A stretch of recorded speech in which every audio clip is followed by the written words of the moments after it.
Hello students, welcome to Concepts of Biology by Muntazir. Today we are going to start the next chapter of your syllabus, that is structural organization in animals. देखिए बेटा, ये जो structural organization in animals है ना, ये भी एक 11th जो NCERT में मेंशन ये टॉपिक है, ये एक यूनिट है और इस यूनिट में से बेटा 5 क्वेश्चंस पूछे गए हैं नीट 2023 में। तो अगर आप भी चाहते हो वो 5 क्वेश्चंस सॉल्व आपसे हो जाए, ठीक है बेटा, या अगर इससे 4 ही क्वेश्चन नीट 2024 का जो एग्जाम होने वाला है, अगर इससे 4 क्वेश्चंस पूछे गए, वो 4 क्वेश्चंस अगर आप चाहते हो कि हमें वो सॉल्व हो जाए, तो बेटा आप एक उसी प्लेटफॉर्म पे हो और उसी का वीडियो देख रहे हो जो आपको ये जो स्ट्रक्चरल ऑर्गेनाइजेशन एनिमल्स है ना, ये आपको टिप ऑफ द टंग पे आपको ये करेगा, ठीक है बेटा। तो यहां पे अगर हम स्ट्रक्चरल ऑर्गेनाइजेशन इन एनिमल्स की बात करेंगे ना बेटा, नीट का ये फेवरेट यूनिट है। अगर हम ह्यूमन फिजियोलॉजी की बात करेंगे, ह्यूमन फिजियोलॉजी को मजा आता है पढ़ने में, ठीक है, उसको मजा आता है पढ़ने में, और वहां पे 6 यूनिट्स है और वहां से आउट ऑफ 6 यूनिट्स बेटा वहां से कितने क्वेश्चंस पूछे जाते हैं? Only 14 questions. बट ये जो स्ट्रक्चरल ऑर्गेनाइजेशन एनिमल्स है ना और एनिमल किंगडम, इन दोनों यूनिट्स में से 10 क्वेश्चंस पूछे जाते हैं, वो हो गए 40 मार्क्स।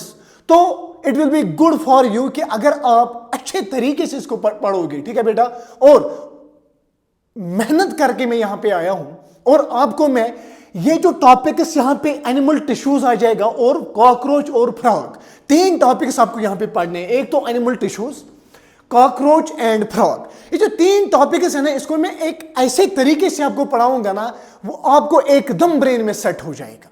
तो बेटा बिना बकवास करे आप कॉपी पेन साथ में रखिए, ठीक है बेटा, और बिल्कुल ही शांत बैठे। आप देखना आज की क्या फर्क है पढ़ाने और पढ़ाने में, ठीक है बेटा।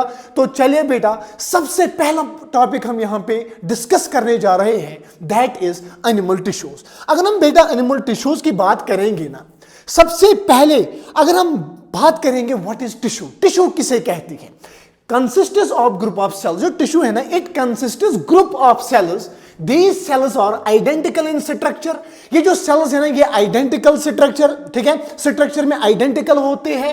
एंड ऑरिजिन, एक तो ये स्ट्रक्चर में आइडेंटिकल होते हैं ये सेल्स, एंड ऑरिजिन में भी ये आइडेंटिकल होते हैं, and perform a specific function, और एक स्पेसिफिक फंक्शन ये करते हैं। तो टिश्यू किसे कहते हैं? सर एक ग्रुप ऑफ स्पेसिफिक सेल्स होते हैं, ठीक है बेटा, ग्रुप ऑफ सेल्स होते हैं, यानी सिमिलर सेल्स होते हैं जो आइडेंटिकल होते हैं स्ट्रक्चर में भी और ओरिजिन में भी। सर ये ओरिजिन क्या होता है? अगर हम बेटा इस ओरिजिन की बात करेंगे ना, ये ओरिजिन क्या होता है आपको पता है, जब आप भी एम्ब्रियो थे, जब आप भी एम्ब्रियोनिक स्टेज में थे ना, उस वक्त एम्ब्रियो के ऊपर जो है ना लेयर्स बनती हैं, उन लेयर्स को हम जर्म लेयर्स कहते हैं। क्या कहते हैं बेटा? Germ layers. और 3 लेयर्स होते हैं, एक्टोडर्म, मेसोडर्म और एंडोडर्म। एक्टोडर्म बाहर की होती है, मेसोडर्म मिडल होती है और एंडोडर्म इनर होती है। और इन 3 जर्म लेयर से, यानी एक्टोडर्म, मेसोडर्म और एंडोडर्म लेयर से हर कोई ऑर्गन डिफरेंशिएट होता है। ऑर्गन तभी बनता है जब टिश्यूज आपस में काम करेंगे, जब टिश्यूज को हम एक जगह रखेंगे, जब टिश्यूज आपस में काम करेंगे वो ऑर्गन बनाते हैं। तो इट मीन्स दैट कि जो ऑर्गन है, एग्जांपल में न्यूरल टिश्यू की बात करूंगा, एग्जांपल के तौर पे हम यहां पे बेटा न्यूरल टिश्यू लिखेंगे। अगर हम न्यूरल टिश्यू की बात करेंगे ना, न्यूरल टिश्यू क्या होता है? ये होता है न्यूरल टिश्यू जो है ना बेटा, it is ectodermal in origin, ठीक है बेटा, it is ectodermal in origin. यानी बेटा गैस्ट्रोला के एक्टोडर्म से ये न्यूरल टिश्यू बनता है, एक्टोडर्मल इन ऑरिजिन, ठीक है बेटा, एक्टोडर्मल इन ऑरिजिन। तो टिश्यू किसे कहते हैं? ग्रुप ऑफ सेल्स, ठीक है बेटा, group of cells. These cells are identical। ये जो सेल्स है ये आइडेंटिकल स्ट्रक्चर में भी होने चाहिए, एंड बेटा ऑरिजिन में, ठीक है बेटा, ऑरिजिन में लाइक एक्टोडर्म, मेसोडर्म और एंडोडर्म, यानी ऑरिजिन में भी ये आइडेंटिकल होने चाहिए, एंड ये परफॉर्म करते हैं एक स्पेसिफिक फंक्शन। इसी को हम बेटा टिश्यू कहते हैं। आया समझ? टिश्यू किसे कहते हैं? Consistence of group of cells, These cells are identical in structure, जो cells हैं ये identical structure में होते हैं and origin में भी identical होते हैं, यानी ectoderm से बना है, mesoderm से बना है, endoderm। जैसे यहाँ पे example मैंने आपको बोली, ये जो neural tissue होता है, हम में भी न्यूरॉन्स होते हैं, जो टिश्यू न्यूरल टिश्यू होता है ना बेटा, that is ectodermal in origin, ठीक है बेटा, and ये परफॉर्म करते एक स्पेसिफिक फंक्शन, इसी को हम टिश्यू कहते हैं, ठीक है बेटा, इसको हम टिश्यू कहते हैं। अब नेक्स्ट पॉइंट आप लिखेंगे, structure of cells vary according to their function. Structure of cells vary according to their function. Vary according to their function. ठीक है बेटा, ये जो सेल्स का स्ट्रक्चर है ना, ये वेरी करता है according to their function. Therefore tissues are different and categorized into 4 types. Therefore tissues are different,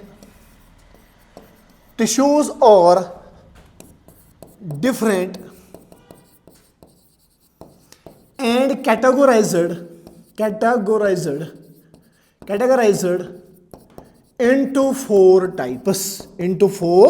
types, ठीक है बेटा। तो अगर हम बात करेंगे structure of this cell, cell का जो स्ट्रक्चर होता है ना बेटा, ये वेरी करता है, क्या करता है, ये वेरी करता है। Structure of this cell vary according to their function के बेस पे, फंक्शन के अकॉर्डिंग यहां पे ये जो स्ट्रक्चर सेल्स का होता है ना, ये वेरी करता है। एक सेल में एक स्ट्रक्चर होगा, दूसरे सेल में दूसरा स्ट्रक्चर होगा, और इसी के बेस पे, याद रखना किसके बेस पे, structure of this cells vary according to their function, और इसी के बेस पे हमने टिश्यू को बेटा 4 टाइप्स में डिवाइड किया हुआ है। कितने टाइप्स में, 4 टाइप्स में। नंबर 1 अगर हम बात करेंगे बेटा, नंबर 1 आप लिखेंगे दैट इज एपिथेलियल टिश्यू। क्या बेटा, एपिथेलियल टिश्यू। नंबर 2 अगर हम बात करेंगे बेटा, that is connective tissue. And number 3 is neural tissue, ठीक है बेटा, या मस्क्यूलर टिश्यू पहले लिखेंगे, उसके बाद हम न्यूरल टिश्यू लिखेंगे, muscular tissue. And number 4 is neural tissue, ठीक है बेटा। तो चलिए यहां तक हम पहले रिपीट करेंगे, यहां तक हमने क्या पढ़ा, हमने पढ़ा tissue consist of group of cells, और जो ग्रुप ऑफ सेल्स होते हैं ये आइडेंटिकल होते हैं, सेल्स आइडेंटिकल होते हैं इन स्ट्रक्चर में आइडेंटिकल, यानी हम अगर सेल्स लाएंगे, हमें उन सेल्स का अगर हम 10 सेल्स लाएंगे, ठीक है बेटा, उन 10 सेल्स को पहले हमने देखना है स्ट्रक्चर कैसा है। जब इन 10 सेल्स का स्ट्रक्चर सेम होगा एंड इनका ओरिजिन सेम होगा, और जब ये परफॉर्म करेंगी पर्टिकुलर फंक्शन, तभी हम इसको हम टिश्यू बोल सकते हैं, ठीक है बेटा। और मैंने उसके बाद बोला कि ये जो स्ट्रक्चर सेल्स का होता है ये वेरी करता है according to their function, therefore tissues are different, and इनको हम कैटेगराइज करते हैं कितने टाइप्स में बेटा, 4 टाइप्स में। Number 1 type is epithelial tissue, number 2 is connective tissue, number 3 is muscular tissue, and number 4 is neural tissue, ठीक है बेटा। ये जो 4 डिफरेंट टाइप्स ऑफ टिश्यूज है ना, याद रखना, यहां पे मैंने बोला 3 टॉपिक्स आपको, यहां पे कुल आपको 3 टॉपिक्स पढ़ने हैं। एक तो टिश्यू, एनिमल टिश्यू आपको पढ़ना है यहां पे, एंड नंबर 2 फ्रॉग पढ़नी है, कॉकरोच पढ़ना है। फ्रॉग से एक क्वेश्चन बनता है, कॉकरोच से एक क्वेश्चन बनता है। ये जो न्यूरल, ये जो टिश्यू है ना, टिश्यू पार्ट, इसमें बेटा टिश्यू पार्ट से यहां पे 3 क्वेश्चंस बनते हैं, और यहां पे जो टिश्यू पार्ट है सबसे सिंपलेस्ट है ये टिश्यू पार्ट। और ऐसे आपको एग्जांपल मैं आपको बताऊंगा, ऐसे समझाऊंगा कि आप कभी नहीं बोलोगे, बट आपको सब्र रखना है, आपको नोट्स बनाने हैं, ठीक है बेटा। और उसके बाद अगर हम देखेंगे बेटा, ये जो सेल्स होते हैं ना, ठीक है बेटा, ये जो सेल्स होते हैं, नंबर 1 सेल में ऐसे बनाऊंगा, ठीक है बेटा। ये जो सेल्स होते हैं ना, सेल जो है ना, सेल्स ये आपस में, अगर हम टिश्यू की बात करेंगे, जो सेल्स है, ठीक है बेटा, ये एक टिश्यू है, टिश्यू में सेल्स है, सेल्स के दरमियान ये जो आपको गैप दिख रही है ना, इन गैप्स को हम इंटरसेल्यूलर स्पेसेस कहते हैं। क्या कहते हैं बेटा, इंटरसेल्यूलर स्पेसेस, याद रखना, ये आपस, ये आगे बेटा ये आगे बार बार यूज हो जाएगा, ठीक है। ये जो सेल्स है, टिश्यू में सेल्स होते हैं और इन सेल्स के दरमियान गैप्स होते हैं। इन गैप्स को हम इंटरसेलुलर, गैप्स नहीं स्पेसेस होते हैं, उन स्पेसेस को हम इंटरसेल्यूलर स्पेसेस कहते हैं। और जो इंटरसेल्यूलर स्पेस होती है ना सेल्स के बीच में, ये कभी भी खाली नहीं रहती है, इसमें प्रेजेंट होता है ऐसे ऐसे ऐसे करके। This is called the intercellular matrix. क्या बेटा? Intercellular matrix. इंटरसेल्यूलर मैट्रिक्स इसमें होता है। तो मैं बात कर रहा हूं सेल्स की। ये जो सेल्स है, सेल्स के एक टिश्यू में सेल्स होते हैं, यानी टिश्यू सेल्स का बना होता है। इन सेल्स के दरमियान बेटा गैप होती है, इनके दरमियान स्पेसेस होती हैं। इन स्पेसेस को हम इंटरसेल्यूलर स्पेसेस कहते हैं। और बेटा ये जो इंटरसेल्यूलर स्पेस है ये कभी भी खाली नहीं रहती है, इसमें फ्लूइड प्रेजेंट होता है या इसमें मैट्रिक्स प्रेजेंट होता है, उसको हम कहते हैं इंटरसेल्यूलर मैट्रिक्स। क्या कहते हैं बेटा? इंटरसेल्यूलर मैट्रिक्स कहते हैं। तो यहां तक मैंने पढ़ाया आपको टिश्यू और 4 types of the tissues, epithelial tissue, connective tissue, muscular tissue and the neural tissue. सबसे पहले आज इस लेक्चर में हम पढ़ने जा रहे हैं एपिथेलियल टिश्यू। एपिथेलियल टिश्यू बिल्कुल हम इसी लेक्चर में कवर करने जा रहे हैं। ये लेक्चर बस 2 घंटे का रहेगा। 2 घंटों में आपके एग्जांपल्स, आपका हर कोई चीज जो आपके नीट में पूछा जाएगा, जो आपके 11th बोर्ड्स या सीबीएसई में पूछा जाएगा, वो मैं यहां पे कवर करने जा रहा हूं। एंड बिल्कुल आप शांत रहिए, बिल्कुल आप अच्छे तरीके से बैठे और हम एक इजी तरीके से हम यहां पे इसको पढ़ेंगे। तो सबसे पहले आप लिखेंगे बेटा that is epithelial tissue. What? Epithelial tissue sir. लिखिए epithelial tissue.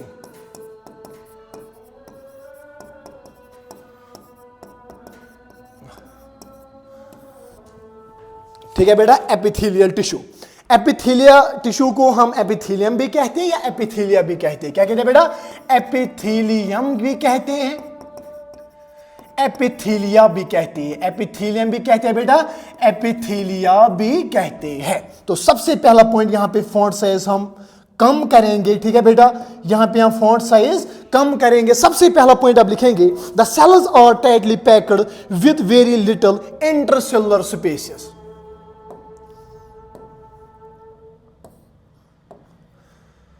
The cells are packed. The cells are packed,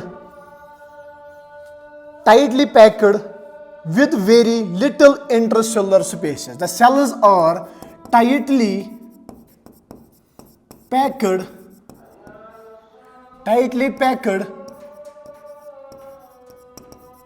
with very less intercellular spaces. With very less intercellular spaces. इसको कुछ हो गया, 1 second. With very less intercellular spaces. ठीक है बेटा,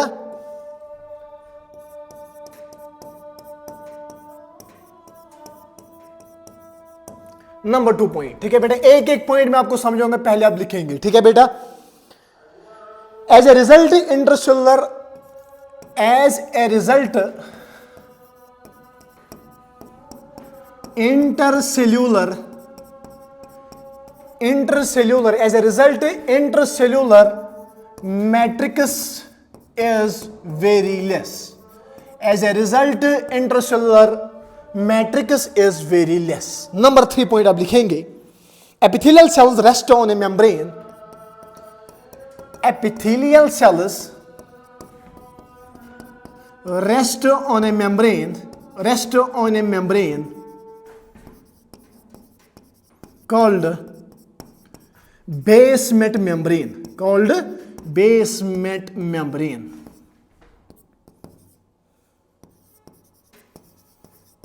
ठीक है बेटा, basement. Epithelial cells rest on a membrane called basement membrane. ये जो बेसमेंट मेम्ब्रेन है ना, it is made of carbohydrates and proteins. Basement membrane is made of carbohydrates and proteins. ठीक है बेटा, carbohydrates and proteins. Number 4th point आप लिखेंगे due to very less intercellular spaces, due to very less intercellular spaces,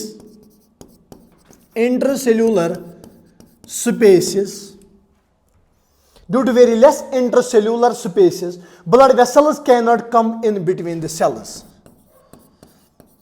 blood vessels cannot come, blood vessels cannot come in between the cells, ठीक है बेटा। देखिए यहां तक मैं यहां पे बात कर रहा हूं एपिथेलियल टिश्यू की। एपिथेलियल टिश्यू को एपिथेलियम भी हम कहते हैं बेटा, या इसको एपिथेलिया भी कहते हैं, ठीक है। The cells are tightly packed with very less intercellular spaces. देखिए बेटा यहां पे एक ही डायग्राम में सारा मैं दिखाऊंगा आपको, ठीक है। एक ही डायग्राम इसको मैं पहले ऊपर करता हूं और एक डायग्राम मैं यहां पे बनाऊंगा बेटा, क्या मैं एक डायग्राम बनाऊंगा। देखिए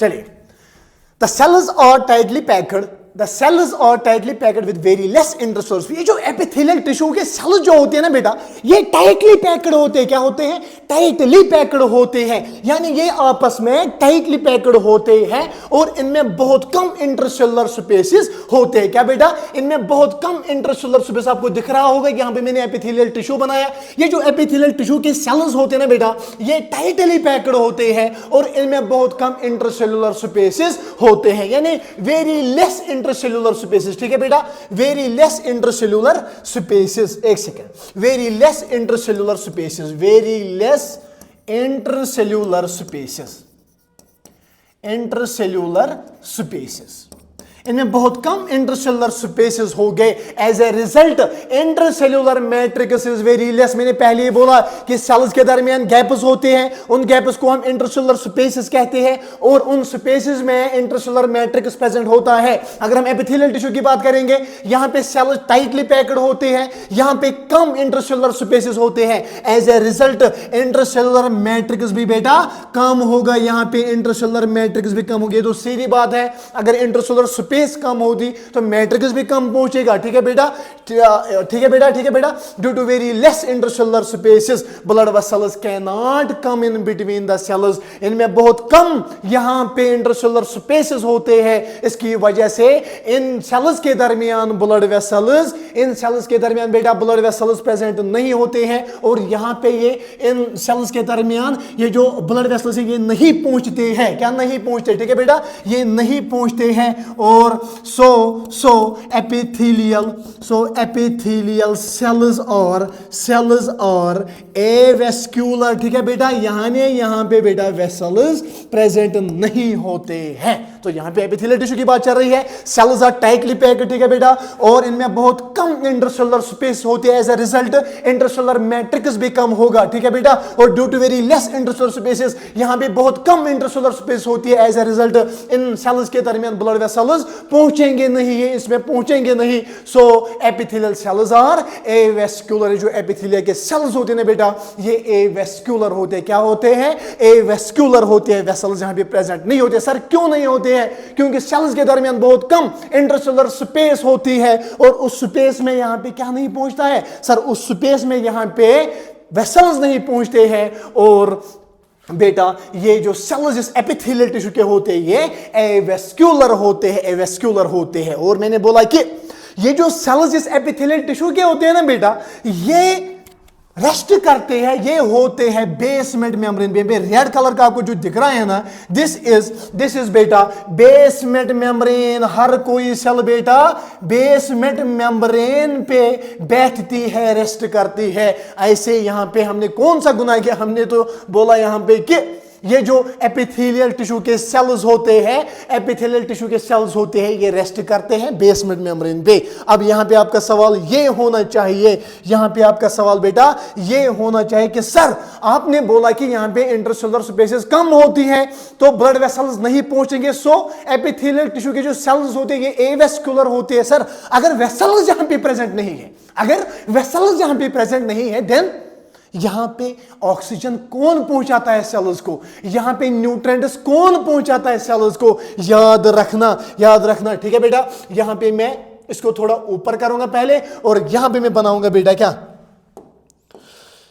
यहां पे मैं बनाऊंगा, ये दूसरे कलर से बनाएंगे कनेक्टिव टिश्यू। क्या बनाएंगे बेटा, यहां पे हम बनाएंगे, यहां पे बेटा हम बनाएंगे कनेक्टिव टिश्यू। ये जो कनेक्टिव टिश्यू होते हैं ना बेटा, इस बेसमेंट मेम्ब्रेन के नीचे यही कनेक्टिव टिश्यू होता है। और कनेक्टिव टिश्यू जो होता है ना बेटा, यहां पे मैं इसको लिखूंगा कनेक्टिव टिश्यू। ठीक है बेटा, कनेक्टिव टिश्यू। और ये जो कनेक्टिव टिश्यू होता है ना बेटा, इसमें एनफ ब्लड वेसल्स होते हैं। क्या होता है बेटा, एनफ ब्लड वेसल्स होते हैं, और इन्हीं ब्लड वेसल्स के द्वारा इस एपिथेलियल सेल जो है ना, एपिथेलियल सेल्स को न्यूट्रिएंट्स और ऑक्सीजन पहुंचता है। ठीक है बेटा, तो यहां पे मैं पहले इसको रिपीट करूंगा, उसके बाद हम आगे चलेंगे। 10-10 बार रिपीट करेंगे, क्लास में ही याद करना है।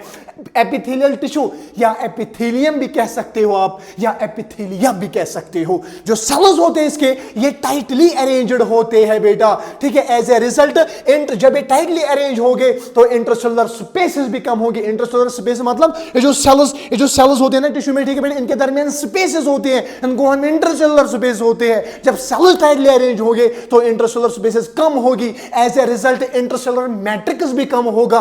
एंड बेटा ये जो एपिथेलियल सेल्स है ना, ये रेस्ट करते हैं एक मेम्ब्रेन पे, that is called the basement membrane. याद रखना, बेसमेंट मेम्ब्रेन। ये जो बेसमेंट मेम्ब्रेन है ना, ये बना होता है कार्बोहाइड्रेट्स और प्रोटीन्स का। ठीक है बेटा, उसके बाद मैंने बोला due to very less intercellular spaces, यहां पे बहुत कम इंटरसेलुलर स्पेसेस होते हैं, तो उसकी वजह से जब स्पेस दो सेल्स में बहुत कम होगी तो ब्लड वेसल नहीं पहुंचेगी। सो एपिथेलियल टिश्यू के जो सेल्स होते हैं ना बेटा, ये क्या होते हैं, एवेस्कुलर होते हैं। उसके बाद मैंने बोला कि अगर ये सेल्स एवेस्कुलर होते हैं, इनको ऑक्सीजन कौन पहुंचाता है, इनको न्यूट्रिएंट्स कौन पहुंचाता है, उसी में मैंने आपका जवाब दिया है कि यहां पे कनेक्टिव टिश्यू होता है इस बेसमेंट मेम्ब्रेन के नीचे, आपको यहां पे दिख रहा होगा।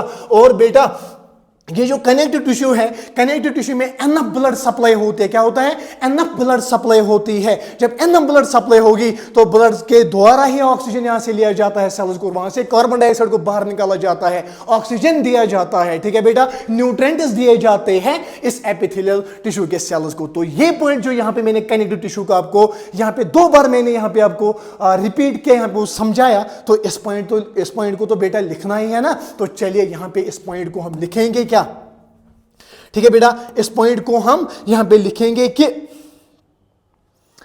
So below the epithelial tissue is present connective tissue. So below the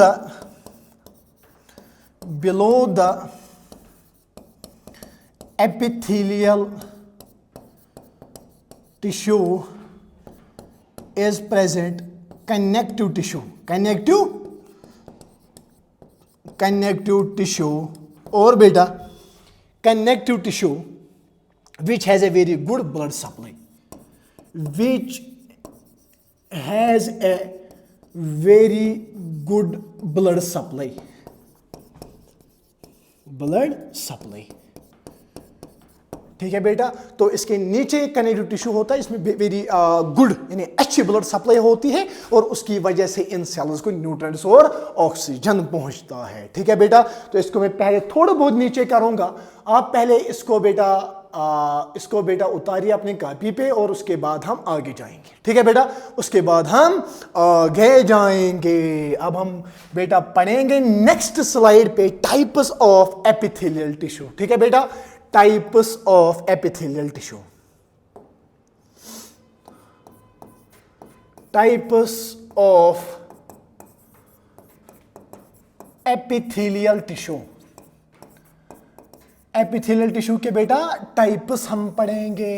ठीक है, ये जो एपिथेलियम टिश्यू या एपिथेलियल टिश्यू ने बेटा, ये 2 टाइप्स के होते हैं, simple epithelium and compound epithelium. याद रखना बेटा, क्लास में ही याद होना चाहिए, simple epithelium and compound epithelium, and compound epithelium, compound epithelium. ठीक है बेटा, ये जो सिंपल एपिथेलियम है ना बेटा, it contain a single layer of cells. ठीक है बेटा, it contains single layer of cells, contains single layer of cells, contains single layer of cells, layer of cells. It contains compound epithelium, ठीक है, it contains more than one layer of cells, it contains more than one layer of cells, ठीक है बेटा, it contains more than one layer of cells rest on basement membrane, rest on basement membrane, rest on basement membrane। तो चलिए epithelial tissue के types की बात हो रही है। There are two types of the epithelium, epithelia या आप एपिथेलियल टिश्यू भी कहते हैं। दो मेन टाइप्स है बेटा, simple epithelium and compound epithelium. Simple epithelium contain single layer of cells, ठीक है बेटा। जब यहां पे मैं बनाऊंगा, पहले बेटा यहां पे मैं बनाऊंगा बेसमेंट मेम्ब्रेन, एज मैंने पहले ही बोला कि ये जो एपिथेलियल टिश्यू के सेल्स होती है ना, ये रेस्ट करते हैं एक मेम्ब्रेन पे called the basement membrane, called the बेटा बेसमेंट मेम्ब्रेन। अगर हम बात करेंगे किसकी बेटा, अगर हम बात करेंगे सिंपल एपिथेलियम की, simple epithelium contain single layer of cells. ये जो सिंगल लेयर ऑफ सेल्स है ना बेटा, ये क्या करती है, ये बेसमेंट मेम्ब्रेन पे रेस्ट करती है, ठीक है बेटा। ऐसे ही अगर हम बात करेंगे, कंपाउंड एपिथेलियम की, किसकी बेटा, कंपाउंड एपिथेलियम की। यहां पे मैं पहले बनाऊंगा बेसमेंट मेम्ब्रेन, हर कोई इससे रेस्ट करती है बेसमेंट मेम्ब्रेन पे, ठीक है बेटा।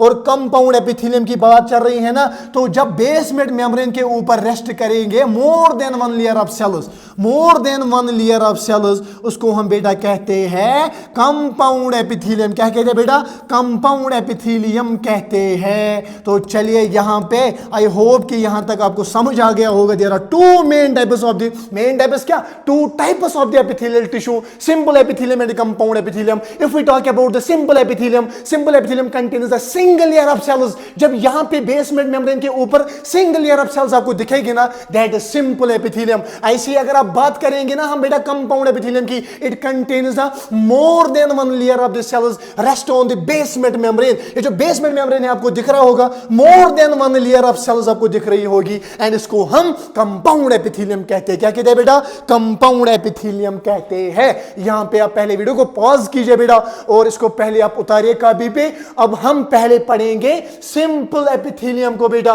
उसके बाद हम पढ़ेंगे कंपाउंड एपिथेलियम। पहले हम पढ़ेंगे सिंपल एपिथेलियम, अब उसके बाद पढ़ेंगे compound epithelium. Simple epithelium contains single layer of cells. जब बेसमेंट मेम्ब्रेन के ऊपर आपको दिखेंगे single layer of cells called simple epithelium. ऐसे अगर आपको बेसमेंट मेम्ब्रेन के ऊपर more than one layers of cells आपको दिखेगी ना, दैट इज कंपाउंड एपिथेलियम। अब पहले हम पढ़ेंगे सिंपल एपिथेलियम, उसके बाद पढ़ेंगे कंपाउंड एपिथेलियम, और उसी के साथ हमारा टॉपिक कवर हो जाएगा आज कौन सा, एपिथेलियल टिश्यू का, ठीक है बेटा, एपिथेलियल टिश्यू का। तो चलिए आगे, आई होप कि ये आपने उतारा होगा। अब हम आगे चलेंगे, आगे बढ़ेंगे, ठीक है बेटा। करना है कुछ हासिल तो कर अपना किरदार सही, ठीक है बेटा। अगर हासिल करना है जिंदगी में कुछ तो किरदार भी सही होना चाहिए इंसान को। जब एक इंसान को किरदार सही नहीं होगा ना, तो अगर वो कुछ भी करेगा ना, वो कभी भी कामयाब नहीं हो जाता है। किरदार पे ध्यान दो, थोड़ा बहुत आप स्पिरिचुअल रहो, ठीक है बेटा। स्पिरिचुअल रहने से आपको क्या होगा कि आप गंदे आदत जो होते हैं बेटा वो छोड़ दोगे। ज़्यादा मोबाइल देखना भी गंदा आदत होता है। हेरोइन से अगर कोई बंदा हेरोइन करता है ना, और दूसरे एक स्टूडेंट को लेंगे जिसको फ़ोन की एडिक्शन है ना, ये जो स्टूडेंट है इसको फ़ोन की एडिक्शन है ना, ये बेटा हेरोइन लेने वाले से भी बदतर है, गांजा लेने वाले से भी बदतर है। अगर आप नीट पढ़ रहे हो और नीट में आप अभी मोबाइल फोन का यूज कर रहे हो, आपको पता ही नहीं है मुझे क्या करना है, मुझे क्या नहीं करना है, then you are not supposed to say yourself as a NEET aspirant. और ज्यादा भीड़ बढ़ाने की जरूरत नहीं है। मैंने आपको हर वक्त यही कहा कि अगर आपको तीनों सब्जेक्ट्स में से एक भी सब्जेक्ट नहीं आता, सब्जेक्ट क्या, एक चैप्टर भी नहीं आता है, या किसी चैप्टर का एक सब टॉपिक भी नहीं आता है ना, then you will not get selected, you will not get select, ठीक है बेटा। आप सिलेक्ट नहीं हो जाओगे। सिलेक्शन उसी की हो जाती है जो मेहनत करता है। आज कंपटीशन है, कंपटीशन में आपको जरूरी बेटा कंपटीशन पहले समझना है, उसके बाद कंपटीशन में आ जाएगी हर कोई चीज। इस कंपटीशन में एक पे माइनस चढ़ता है, दूसरे पे प्लस चढ़ता है। अगर आपका दोस्त अभी कोटा में पढ़ रहा है ना, या कहीं पे आपसे 1 घंटा ज्यादा पढ़ रहा है ना, आप पे माइनस चढ़ रहा है, उस पे प्लस चढ़ रहा है, जो आप एक चैप्टर में पढ़ोगे। जब हम एनवायरमेंट एंड इकोलॉजिकल 2-4 चैप्टर से वहां पे पढ़ते हैं ना, उस वक्त भी आपको मैं समझाऊंगा। बीएड का हिस्सा मत बनिए। अगर आपको लगता है कि मुझे फिजिक्स नहीं आती है, या मुझे केमिस्ट्री, या मुझे बायोलॉजी, तीनों में से एक सब्जेक्ट नहीं आता है, और मैं नहीं चाहता हूं इस पे मैं मेहनत करूं, और मैं नहीं चाहता हूं कि ये मुझे आए, देन बेटा इसमें से बाहर निकले। वो चीज करिए जो आपको अच्छी लगती हो। ठीक है बेटा, वो चीज करने जो आपको अच्छी लगती हो, उसके बाद खुद दिल लगता है इंसान को। ऐसे बीएड बनने की जरूरत नहीं है। और हर वक्त मैं ये कहता हूं कि फर्स्ट अटेम्प्ट लीजिए एज ए लॉस्ट अटेम्प्ट। जो first attempt as a lost attempt लेता है ना, वही सिलेक्ट हो जाता है। याद रखना मेरी बात। तो चलिए इस बात को छोड़िए, सबसे पहले हम लिखेंगे सिंपल एपिथेलियम को। ठीक है बेटा, सिंपल एपिथेलियम को बेटा हम पहले पढ़ेंगे। ठीक है, तो लिखिए number 1 is simple epithelium.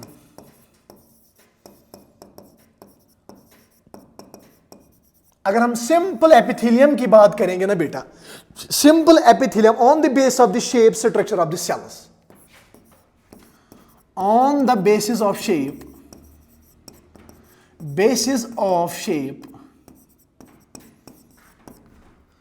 structure of cells। ठीक है बेटा, structure of cells के बेस पे, on the basis of shape structure of the cells।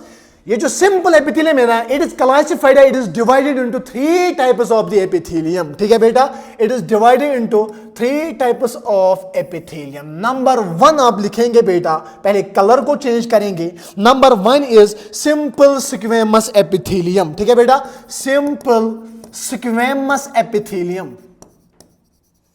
Simple squamous epithelium. ऐसे ही number 2 that is a simple cuboidal epithelium. ठीक है बेटा, simple cuboidal epithelium, simple cuboidal epithelium. And number 3 is simple columnar epithelium, simple columnar epithelium. ठीक है बेटा, simple columnar epithelium. तो on the basis of the shape and structure of the cell, shape और structure of the cell के base पे ये जो simple epithelium है ना, ये सिंपल एपिथेलियम है ना बेटा, ये जो सिंपल एपिथेलियम है ना, simple epithelium is divided into 3 types of the tissues. ठीक है बेटा, 3 टाइप्स में डिवाइड होता है, simple squamous epithelium, simple cuboidal epithelium and simple columnar epithelium. अब एक एक करके इनको हमें पढ़ना है बेटा, और उसके बाद आपके एक एक एग्जांपल जहां से क्वेश्चन बनता है मैं आपको वहां पे बोलूंगा। ठीक है बेटा, हर किसी पॉइंट से एनसीईआरटी पे जो भी मेंशन है ना, वहां से क्वेश्चन बनेगा, आपको जरूरी याद करनी है एनसीईआरटी। ठीक है बेटा, तो सिंपल एपिथेलियम को हम डिवाइड करते हैं किसके बेस पे, on the base of the shape. ठीक है बेटा, on the base of the structure of the cells. 3 different types of the epithelium यहां पे मिलते हैं, simple squamous epithelium, simple cuboidal epithelium and simple columnar epithelium. और सबसे पहले हम पढ़ेंगे यहां पे सिंपल स्क्वेमस एपिथेलियम। ठीक है बेटा, simple squamous epithelium, simple squamous epithelium. तो चले बेटा, जो जो पॉइंट मैं यहां पे लिखूंगा ना, हर कोई पॉइंट यहां पे इंपॉर्टेंट है। याद रखना मेरी बात, हर कोई पॉइंट यहां पे इंपॉर्टेंट है। सबसे पहला पॉइंट आप सिंपल स्क्वेमस एपिथेलियम में लिखोगे, single layer of flattened cells. Simple का मतलब है सिंगल लेयर ऑफ सेल्स जब बेसमेंट मेम्ब्रेन पे होगा। जब भी सिंपल आएगा, सिंपल पे का मतलब ये होता है बेटा single layer of cells, single layer of cells, single layer of cells. ठीक है बेटा, single layer of flattened cells. ठीक है बेटा, single layer of flattened cells, single layer of flattened cells होते हैं बेटा यहां पे किसमें, सिंपल स्क्वेमस एपिथेलियम में single layer of flattened cells आपको मिलेंगे। ऐसे ही बेटा नंबर 2 पॉइंट आप लिखेंगे, सेल्स हैव इर्रेगुलर बाउंड्रीज। ठीक है बेटा, cells have irregular boundaries, irregular boundaries. Cell जो होते हैं ना इस सिंपल स्क्वेमस एपिथेलियम की, ठीक है बेटा, इनमें इरेगुलर बाउंड्रीज होते हैं। क्या होते हैं बेटा? इरेगुलर बाउंड्रीज होते हैं। अगर हम इसकी सेल्स की बात करेंगे, किसकी सेल्स की सर? सिंपल स्क्वेमस एपिथेलियम की, यहां पे इनकी बाउंड्रीज इरेगुलर होती है, याद रखना, क्योंकि असर्शन, रीजनेबल और स्टेटमेंट बेस्ड क्वेश्चन पे इंसान चूक जाता है बेटा। इसीलिए एक एक पॉइंट यहां पे जो भी मैं लिखाऊंगा ना, ये आपको जरूरी याद करना है कि सिंगल लेयर ऑफ सेल्स और फ्लैट एंडेड सेल्स यहां पे सिंपल स्क्वेमस एपिथेलियम में होते हैं। और जो सेल्स होते हैं ना बेटा, ये जो सेल्स होते हैं इनमें इरेगुलर बाउंड्रीज होते हैं। क्या होते हैं बेटा? इरेगुलर बाउंड्रीज होते हैं। एंड नंबर 3 पॉइंट आप लिखेंगे, एंड नंबर 3 पॉइंट आप लिखेंगे, nucleus is present in the centre. Nucleus is present in centre. Nucleus तो प्रेजेंट होता है, बट कहां पे सर? सेंटर पे न्यूक्लियस प्रेजेंट होता है। याद रखना, न्यूक्लियस के बेस पे भी यहां पे क्वेश्चन आता है कि न्यूक्लियस किस टाइप ऑफ एपिथेलियम में, किस टिश्यू में, ठीक है बेटा, लाइक कनेक्टिव न्यूरल, ठीक है, एपिथेलियल टिश्यू किस पे, कहां पे, किस सेल में, किस पोजीशन पे होता है और इसकी शेप क्या होती है, उस पे भी क्वेश्चन बनता है। इसीलिए यहां पे याद रखना, सिंपल स्क्वेमस एपिथेलियम जो है ना, सिंपल स्क्वेमस एपिथेलियम में जो न्यूक्लियस तो प्रेजेंट होता है इनके सेल्स में, बट न्यूक्लियस कहां पे प्रेजेंट होता है? सेंटर में। कहां पे होता है बेटा? सेंटर में। ये जो न्यूक्लियस का स्ट्रक्चर होता है ना बेटा, इट इज राउंड और लिटिल बिट फ्लैट, ठीक है बेटा, राउंड और लिटिल बिट फ्लैट, राउंड और लिटिल बिट फ्लैट, यहां पे ये न्यूक्लियस होता है। एंड नंबर 4 पॉइंट अगर आप बेटा लिखेंगे, यहां पे तवज्जो देंगे, नंबर 4 पॉइंट आप लिखेंगे कि इसको हम पेवमेंट एपिथेलियम भी कहते हैं। क्या कहते हैं बेटा? पेवमेंट एपिथेलियम भी कहते हैं।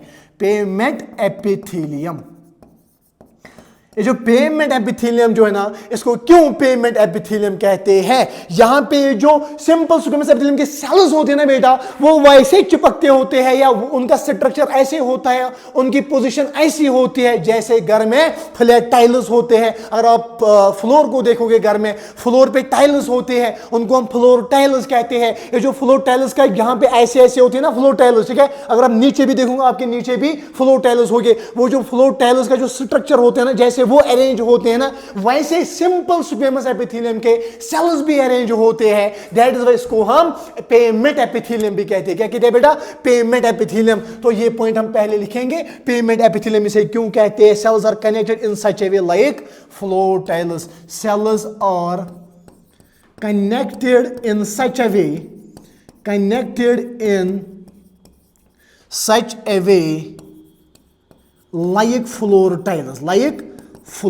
tiles, जैसे घर में फ्लोर टाइल जो है ना, जैसे वो कनेक्ट होते हैं ना, वैसे ही यहां पे सिंपल स्क्वेमस एपिथेलियम के सेल्स आपस में कनेक्ट होते हैं। ठीक है बेटा, सेल्स आपस में कनेक्ट होते हैं। दैट इज व्हाई इसको हम पेवमेंट एपिथेलियम भी कहते हैं। क्या कहते हैं बेटा?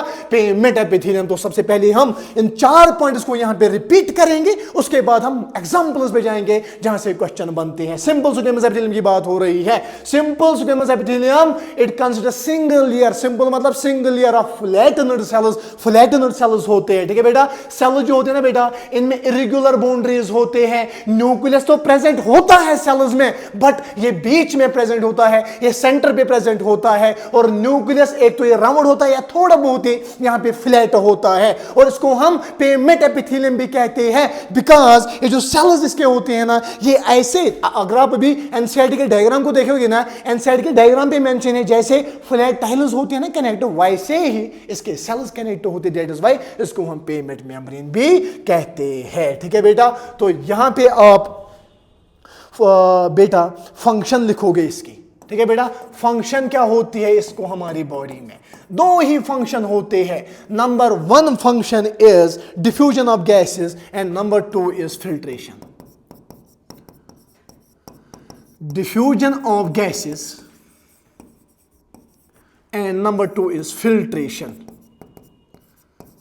Number 1 is diffusion of gases and number 2 is filtration. देखो बेटा, जहां पे भी बॉडी में डिफ्यूजन ऑफ गैसेस होता है ना, और फिल्ट्रेशन जहां पे होता है ना, वहां पे सिंपल स्क्वेमस एपिथेलियम प्रेजेंट होता है। वहां पे सिंपल स्क्वेमस एपिथेलियम प्रेजेंट होता है। सो फंक्शन क्या है सिंपल स्क्वेमस एपिथेलियम की? Number 1 is diffusion of gases and number 2 is filtration. Number 1 is diffusion of gases and number 2 is filtration. तो यहां पे आप एग्जांपल्स लिखोगे, क्या लिखोगे बेटा? एग्जांपल्स लिखोगे। फंक्शन तो देखिए, एक तो diffusion of gases and number 2 is filtration, but यहां पे एग्जांपल आपको लिखने हैं। अब अपनी बॉडी को आप देखिए, जहां पे फिल्ट्रेशन होता है या जहां पे डिफ्यूजन ऑफ द गैस होते हैं ना, वहीं पे सिंपल स्क्वेमस एपिथेलियम प्रेजेंट होता है। नंबर 1 अगर हम बात करेंगे ना, एल्वियोलाई ऑफ लंग्स, ठीक है बेटा, एल्वियोलाई ऑफ लंग्स में भी ये प्रेजेंट होता है। एल्वियोलाई ऑफ लंग्स, अगर आपने breathing and exchange of gases पढ़ा होगा ना मुझसे या किसी और टीचर से, हर कोई उस्ताद अच्छा होता है, ठीक है बेटा, मेरे भी उस्ताद है, मैं भी किसी का उस्ताद हूं, ठीक है बेटा। तो अगर आप breathing and exchange of gas पे जाएंगे ना, वहां पे एल्वियोलाई मैंने पढ़ाया था, एल्वियोलाई में मैंने एंडोथेलियम भी पढ़ाया था, ठीक है बेटा। एल्वियोलाई जो ना, मैंने बोला एल्वियोलाई पे डिफ्यूजन ऑफ द गैसेस, यानी गैसेस एक्सचेंज होता है ब्लड से, यहां से हम देते हैं एल्वियोलाई को क्या, कार्बन डाइऑक्साइड, वहां से ऑक्सीजन लेते हैं, और जहां पे ये जो डिफ्यूजन ऑफ गैसेस होते हैं ना इस एल्वियोलाई में, वहां पे ये जो एल्वियोलाई है ना, ये इंटरनली लाइन होता है सिंपल स्क्वेमस एपिथेलियम से। सर क्यों, इससे ही क्यों होता है? बिकॉज फ्लैटेनर सेल्स होते हैं, ये जो है ना, इसका मेम्ब्रेन, जो ये मेम्ब्रेन बनाता है, थिन मेम्ब्रेन, ठीक है बेटा, थिन मेम्ब्रेन बनाता है, बिकॉज ये सिंगल लेयर ऑफ सेल्स होते हैं, सिंगल लेयर ऑफ सेल्स होते हैं जहां पे डिफ्यूजन पॉसिबल है। इसीलिए एग्जांपल मैंने यहां पे लिखा है आपको, alveoli of the lungs. And number 2 example आप लिखेंगे, endothelium of the blood capillaries, ठीक है बेटा, एंडोथेलियम का मतलब है ना, ये जो ब्लड वेसल्स है ना, ब्लड वेसल्स और इंटरनली लाइनड बाय, ठीक है बेटा, इंटरनली लाइनड बाय व्हाट, ये इंटरनली लाइन होती है किसे, internally lined by simple squamous epithelium से, सिंपल स्क्वेमस एपिथेलियम। तो चलिए बेटा, यहां पे हम डायग्राम बनाएंगे, क्या बनाएंगे बेटा, डायग्राम बनाएंगे। यहां पे हम पहले बेटा क्या करेंगे, यहां पे हम एल्वियोलाई बनाएंगे। ये जो एल्वियोलाई ऑफ द लंग्स है ना, एल्वियोलाई ऑफ लंग्स जो है ना बेटा, एल्वियोलाई ऑफ लंग्स में भी सिंपल स्क्वेमस एपिथेलियम होता है। और ऐसे ही अगर हम ब्लड कैपिलरीज को देखेंगे ना, ब्लड कैपिलरीज को अगर हम देखेंगे, बाहर से मैं बनाऊंगा बेटा ब्लड कैपिलरी, क्या बनाऊंगा, ब्लड कैपिलरी। ये जो ब्लड कैपिलरी है ना, ब्लड कैपिलरीज में भी सिंपल स्क्वेमस एपिथेलियम होता है, ठीक है बेटा, ब्लड कैपिलरीज यानी ब्लड वेसल्स, ठीक है बेटा, ब्लड कैपिलरीज, ब्लड वेसल्स, इसीलिए डिफ्यूजन पॉसिबल तभी, यहां पे एल्वियोलाई के सरफेस पे डिफ्यूजन तभी पॉसिबल होता है बिकॉज यहां पे ये जो alveoli is internally lined by simple squamous epithelium, और ये जो ब्लड कैपिलरीज है ना, blood capillaries internally lined by simple squamous epithelium, और इसको हम कहते हैं एंडोथेलियम। क्या कहते हैं बेटा, एंडोथेलियम कहते हैं, याद रखना। Blood capillaries internally lined by simple squamous epithelium, इसीलिए ब्लड कैपिलरी के ऊपर diffusion of the gases possible होता है, क्या होता है, पॉसिबल होता है। या एल्वियोलाई में बेटा diffusion of the gases possible, because alveoli हमारी डिफ्यूजन ऑफ गैस करता है और ब्लड कैपिलरीज भी डिफ्यूजन ऑफ गैसेस करते हैं, ठीक है बेटा। और जहां पे भी बॉडी में डिफ्यूजन ऑफ गैसेस होता है, वहां पे वो जो इंटरनल लाइन होता है सिंपल स्क्वेमस एपिथेलियम से, किससे, सिंपल स्क्वेमस एपिथेलियम से, ठीक है बेटा, सिंपल स्क्वेमस एपिथेलियम। तो सबसे पहले एग्जांपल आपको ऐसे ही बनानी है कि एल्वियोलाई ऑफ द लंग्स में होता है और endothelium of the blood capillaries में प्रेजेंट होते हैं। एंड नंबर 2 एग्जांपल अगर आप यहां पे लिखोगे ना, नंबर 2 एग्जांपल आप यहां पे लिखेंगे, दैट इज बेटा बाउमन्स कैप्सूल। मैंने पहले बोला जहां पे फिल्ट्रेशन होती है, यहां पे देखिए ये बहुत आसान होता है याद करना, क्योंकि यहां पे दिमाग लगाना पड़ता है। क्यों, मैंने बोला कि फंक्शन सिंपल स्क्वेमस एपिथेलियम के फंक्शन, एक तो डिफ्यूजन ऑफ द गैसेस, आपको खुद देखना है डिफ्यूजन ऑफ द गैस कहां पे होता है, सर एल्वियोलाई पे होता है और ब्लड कैपिलरीज में होता है, हो गया याद। और नंबर 2 मैंने बोला फिल्ट्रेशन, ठीक है बेटा, आपको पता ही है कि फिल्ट्रेशन कहां पे हो जाती है। अगर आपने एक्सक्रीटेड पार्टिशन एलिमिनेशन पढ़ा होगा, उसमें ट्यूब्यूल्स आपने पढ़े होंगे, बाउमन्स कैप्सूल आपने पढ़ा होगा, उस बाउमन्स कैप्सूल के ऊपर बेटा यहां पे होते हैं ग्लोमेरुलर कैपिलरीज, क्या होते हैं, बाउमन्स कैप्सूल। एक सेकंड में इसको अच्छे से लिखता हूं, ठीक है बेटा, बाउमन्स कैप्सूल। अगर हम बाउमन्स कैप्सूल की बात करेंगे ना बेटा, बाउमन्स कैप्सूल याद रखना, ये स्ट्रक्चर आपने देखा होगा, दिस इज बाउमन्स कैप्सूल, ठीक है बेटा, दिस इज बाउमन्स कैप्सूल। ये जो बाउमन्स कैप्सूल है ना, बाउमन्स कैप्सूल यहां पे होते हैं, यहां पे बेटा होते हैं क्या, यहां पे होते हैं ग्लोमेरुलर कैपिलरीज, ग्लोमेरुलर कैपिलरीज, ठीक है बेटा, ऐसे ही बनाना अपने कॉपी पे, ग्लोमेरुलर कैपिलरी। जो ग्लोमेरुलर कैपिलरीज होती है ना बेटा, बाउमन्स कैप्सूल के ग्लोमेरुलर कैपिलरीज जो है ना, और जो बाउमन्स कैप्सूल यहां पे है ना, it is internally lined by simple squamous epithelium. क्या बेटा, simple squamous epithelium. Simple squamous epithelium की वजह से ही यहां पे फिल्ट्रेशन पॉसिबल है बाउमन्स कैप्सूल के। इस glomerular capillaries internally lined by, it is internally lined by what, set simple squamous epithelium. और यहां पे सिंपल स्क्वेमस एपिथेलियम के सेल्स होते हैं, इसकी वजह से थिन मेम्ब्रेन बनता है और उसी की वजह से फिल्ट्रेशन पॉसिबल होती है, ठीक है बेटा, फिल्ट्रेशन पॉसिबल होती है। तो ये 3 एग्जांपल आप याद रखेंगे। Number 1 is alveoli of the lungs, क्योंकि डिफ्यूजन ऑफ द गैस होती है। Number 2 endothelium of the blood capillaries, ठीक है बेटा, endothelium of the blood capillaries किसे हम कहते हैं कि blood capillaries internally lined by flat cells, simple squamous flat cells, simple squamous epithelium, और उसी को हम एंडोथेलियम कहते हैं। एंड नंबर 3 आप लिखेंगे बाउमन्स कैप्सूल में जो ग्लोमेरुलर कैपिलरीज, और बाउमन्स कैप्सूल में यहां पे Bowman's capsule is lined by what, lined by simple squamous epithelium, simple squamous epithelium, और जहां पे फिल्ट्रेशन पॉसिबल है, जहां पे फिल्ट्रेशन पॉसिबल है, ठीक है बेटा। तो यहां पे हम पीछे की तरफ जाएंगे, उसके बाद आगे बढ़ेंगे। तो सिंपल स्क्वेमस एपिथेलियम की बात करेंगे। मैं बात कर रहा हूं सिंपल एपिथेलियम की। जब बेसमेंट मेम्ब्रेन पे एक लेयर ऑफ सेल्स हो गया on the base of shape structure of the cells, 3 different types of the simple epithelium होते हैं। Simple squamous epithelium, simple cuboidal epithelium and simple columnar epithelium. सबसे पहला हमने पढ़ा सिंपल स्क्वेमस एपिथेलियम। अगर हम सिंपल स्क्वेमस एपिथेलियम की बात करेंगे, single layer of flattened cells होती है, और जो सेल्स हैं इनमें इरेगुलर बाउंड्रीज होते हैं, न्यूक्लियस प्रेजेंट होता है सेंटर में, ठीक है बेटा, और ये जो न्यूक्लियस है ये राउंड है लिटिल मच, ठीक है बेटा, एंड लिटिल बिट यहां पे ये फ्लैट होता है, और इसको हम पेवमेंट एपिथेलियम भी कहते हैं, बिकॉज ये जो सेल्स इसके होते हैं ना, ये वैसे कनेक्ट होते हैं जैसे घर में फ्लो टाइल्स होते हैं। उसके बाद हम आगे गए, फंक्शन क्या है इस सिंपल स्क्वेमस एपिथेलियम की। Number 1 is the diffusion of the gases and number 2 is the filtration. उसके बाद हमने अपने आप में नजर डाली कि कहां पे डिफ्यूजन ऑफ द गैस होता है और कहां पे फिल्ट्रेशन होती है। सबसे पहले अगर हम देखेंगे, सबसे ज्यादा diffusion of the gases alveoli में होती है, उसके बाद ब्लड कैपिलरीज, ठीक है बेटा, यानी endothelium of the blood capillaries, उसके बाद फिल्ट्रेशन मैंने बोला। और मैंने जब सोचा फिल्ट्रेशन, मैंने पढ़ा फिल्ट्रेशन तो बाउमन्स कैप्सूल में होता है, वहां पे जो ग्लोमेरुलर कैपिलरीज होते हैं, ठीक है बेटा, और वहां पे जो ये आप डायरेक्टली याद रखना बाउमन्स कैप्सूल में फिल्ट्रेशन हो जाती है। और हमने पहले ही पढ़ा सिंपल स्क्वेमस एपिथेलियम की फंक्शन फिल्ट्रेशन भी है, तो वहां पे जरूरी सिंपल स्क्वेमस एपिथेलियम होना चाहिए। और ये 3 एग्जांपल्स आपने याद रखे, और डायग्राम भी मैंने बनाई, ऐसे ही बिल्कुल आप लिखेंगे, ठीक है बेटा, बिल्कुल आप ऐसे लिखेंगे और हम आगे बढ़ेंगे, ठीक है बेटा, हम अब आगे बढ़ेंगे। Number 2 is simple cuboidal epithelium. Simple cuboidal epithelium,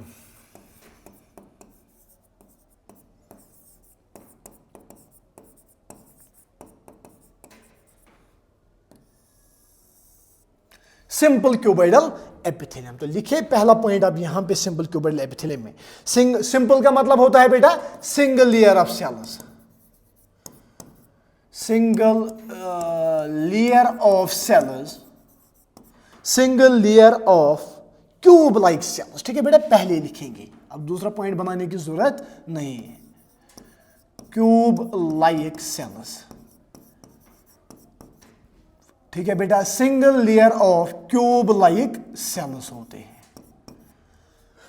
number 2 point आप लिखेंगे, यहां पे कलर भी आपके लिए चेंज होगा, ठीक है बेटा, क्यूब लाइक सेल्स, ठीक है बेटा,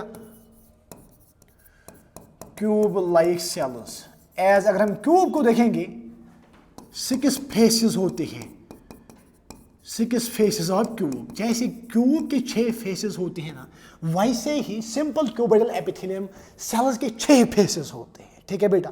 और अगर हम बात करेंगे इसकी, तो यहां पे न्यूक्लियस प्रेजेंट होता है, nucleus is in the centre and round, याद रखना, nucleus is centre and round, nucleus is present and is round. ठीक है बेटा, तो यहां पे अगर मैं पहले सेल्स बनाऊंगा ना, इस सिंपल क्यूबोइडल एपिथेलियम बनाऊंगा ना, सबसे पहले बनाना होता है व्हाट सर, सबसे पहले हम बनाएंगे बेसमेंट मेम्ब्रेन के एपिथेलियम सेल जो है ना ये रेस्ट करते हैं किस पे, बेसमेंट मेम्ब्रेन पे रेस्ट करते हैं। किस पे बेटा, बेसमेंट मेम्ब्रेन पे ये रेस्ट करते हैं। मैंने बोला कि सिंगल लेयर ऑफ सेल्स तो होते हैं बट क्यूब लाइक होते हैं। क्या होते हैं बेटा, क्यूब लाइक होते हैं। बिल्कुल अगर आप एनसीईआरटी पे भी देखेंगे, ठीक है बेटा, बिल्कुल अगर आप एनसीईआरटी पे भी देखेंगे ना, बिल्कुल आपको क्यूब लाइक सेल्स मिलेंगे, बिल्कुल आपको क्यूब लाइक सेल्स मिलेंगे। ये जो सिंपल क्यूबोइडल एपिथेलियम है ना बेटा, सिंगल लेयर ऑफ सेल्स तो बेसमेंट मेम्ब्रेन पे होते हैं बट यहां पे क्यूब लाइक सेल्स होते हैं। जो क्यूब होता है ना बेटा, क्यूब के 6 फेस होते हैं, ऐसे बिल्कुल वैसे ही जैसे क्यूब होता है ना, बिल्कुल क्यूब लाइक सेल्स यहां पे प्रेजेंट होते हैं, वैसे ही 6 फेसेस यहां पे इसको होते हैं। और जो ये न्यूक्लियस है ना बेटा, न्यूक्लियस प्रेजेंट होता है इन द सेंटर, सेंटर पे न्यूक्लियस प्रेजेंट होता है। कहां पे बेटा, सेंटर पे न्यूक्लियस प्रेजेंट होता है, nucleus present in the centre. ठीक है बेटा, ये सेंटर पे प्रेजेंट होता है। ठीक है, ये सेंटर पे प्रेजेंट होता है।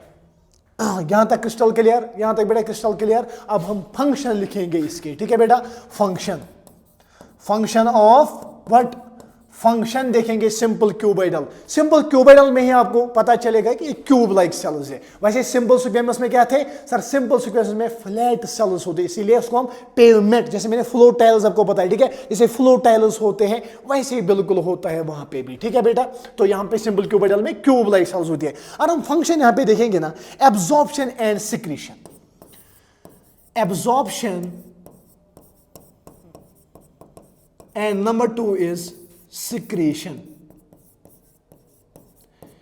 Number 1 function is absorption and number 2 is secretion.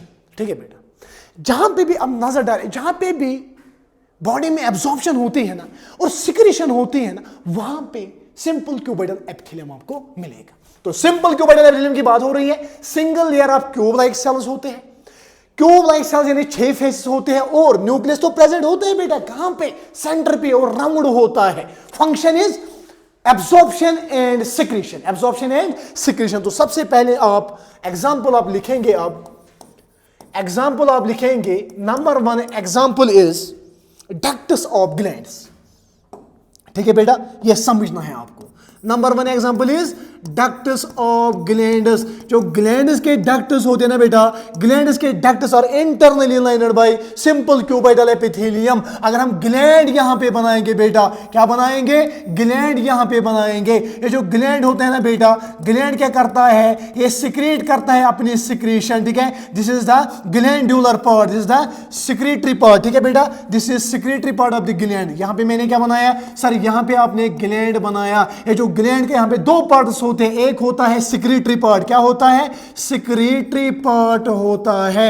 And यहां पे बेटा, यहां पे एक तो सिक्रीटरी पार्ट होता है जहां पे सिक्रीशन हो जाएगी, और यहां पे हम ऐसे ऐसे, ठीक है बेटा, यहां पे होता है दूसरा पार्ट इस ग्लैंड का, इस ग्लैंड का दूसरा पार्ट होता है, इस ग्लैंड का बेटा दूसरा पार्ट होता है, that is called the duct of glands. ठीक है बेटा, डक्ट ऑफ ग्लैंड्स। ठीक है बेटा, this is the duct of gland. एक ग्लैंड की बात हो रही है, एनसीईआरटी लिखती है ग्लैंड्स ऑफ डक्ट्स। ठीक है बेटा, ठीक है बेटा, ducts of gland, sorry ducts of glands, यानी ग्लैंड्स के डक्ट में ये सिंपल क्यूबोइडल एपिथेलियम प्रेजेंट होता है। मैंने एक ग्लैंड बनाया, इस ग्लैंड में बेटा 2 पार्ट होते हैं, एक होता है सिक्रेटरी पार्ट जो सिक्रीशन करता है। लाइक अगर हम एंडोक्राइन ग्लैंड की बात करेंगे, एंडोक्राइन ग्लैंड के सिक्रीशन हार्मोन्स होते हैं, ऐसे ये एंडोक्राइन ग्लैंड है, यहां पे सिक्रेटरी पार्ट होता है, इसने अपनी सिक्रीशन को सिक्रेट किया लाइक हार्मोन्स, और इन हार्मोन्स को आगे आगे कंडक्ट करता है। यहां पे दूसरा पार्ट इस ग्लैंड का, दैट इज द डक्ट। जो डक्ट है ना, इस डक्ट के द्वारा ये सिक्रीशन आगे जाएंगे, और इसी ग्लैंड का जो ये डक्ट पार्ट है ना बेटा, ये जो डक्ट है ना, इसी duct, this duct is internally lined by simple cuboidal epithelium. यही जो डक्ट है ना, it is internally lined by simple squamous epithelium, simple cuboidal epithelium. याद रखना, डक्ट्स ऑफ ग्लैंड्स, जो ग्लैंड्स का डक्ट होता है, वही डक्ट इंटरनली लाइन होता है किससे, किससे बेटा, ये होता है सिंपल सिंपल क्यूबाइडल एपिथेलियम से। याद रखना मेरी बात प्लीज एंड प्लीज, क्योंकि हर कोई यहां पे आपको बोलेगा डक्ट सब ग्लैंड इसमें प्रेजेंट होता है और बहुत कंफ्यूजन होता है इसमें, ठीक है बेटा, इसमें बहुत कंफ्यूजन होता है। इसीलिए डक्ट सब ग्लैंड में मैंने बोला कि ये जो ग्लैंड है इसके दो पार्ट्स होते हैं, एक तो secretory part and duct part होता है। ये जो सिक्रेटरी पार्ट ये अपनी सिक्रीशन को सिक्रीट करेगा और इस सिक्रीशन को आगे पहुंचाएगा, यही डक्ट है, ठीक है बेटा। डक्ट्स के थ्रू जो हम आगे पढ़ेंगे और एंडोक्राइन सिस्टम में भी हमने पढ़ा है, ठीक है बेटा। अब नहीं बोलना सर हमें पता नहीं है, ठीक है। और यहां पे क्या होते हैं, कौन से सेल्स होते हैं डक्ट सब ग्लैंड्स में? सर यहां से इंटरनली लाइन होता है सिंपल क्यूबाइडल एपिथेलियम, ठीक है बेटा, simple cuboidal epithelium, simple cuboidal epithelium. ऐसे ही नंबर 2 एग्जांपल अगर हम लिखेंगे ना आपके अच्छे चेहरे के लिए, और मैं नंबर 2 एग्जांपल आपको लिखूंगा ना यहां पे, that is the tubular parts of the nephron in kidney. Tubular parts of nephron in kidney, nephron in kidney. अगर मैंने आपको नेफ्रॉन पढ़ाया होगा, सर आपने तो पढ़ाया, और वहां पे ट्यूब्यूलर पार्ट्स मैंने बोला, वहां पे ट्यूब्यूलर पार्ट्स में याद रखना मेरी बात बेटा, डीसीटी वहां पे टिक मारना। और क्वेश्चन बना है यहां से नीट 2023 में, एक ऑप्शन इसका भी उसमें था उस क्वेश्चन में, ठीक है बेटा। डायरेक्टली इससे एक क्वेश्चन नहीं बना था, बट ऑप्शन में या हम स्टेटमेंट्स में से एक स्टेटमेंट इसकी भी थी, ठीक है बेटा। अगर हम ट्यूब्यूलर पार्ट्स ऑफ नेफ्रॉन की बात करेंगे, अब क्या आपको मैं आपको क्यों तकलीफ दूं, आपके लिए मैं यहां पे डायग्राम ही बना दूंगा। क्या बनाऊंगा बेटा? डायग्राम ही बनाऊंगा। देखिए अगर हम tubular parts of the nephron की बात करेंगे, what is this? Sir this is Bowman's capsule. उसके बाद अगर हम बेटा देखेंगे what is this? Sir this is PCT, this is PCT. उसके बाद अगर आपको याद होगा मेरा बेटा, अगर आपको याद होगा ना, एंड ये मैंने आपको पढ़ाया वहां पे ऐसा स्ट्रक्चर, ठीक है बेटा, बिल्कुल ऐसा स्ट्रक्चर मैंने वहां पे आपको पढ़ाया, ठीक है बेटा, बिल्कुल ऐसा ही स्ट्रक्चर मैंने आपको पढ़ाया। देखिए what is this? This is Bowman's capsule. What is this बेटा? This is Bowman's capsule. And what is this? This is PCT, proximal convoluted tubule. And what is this? This is descending part of the descending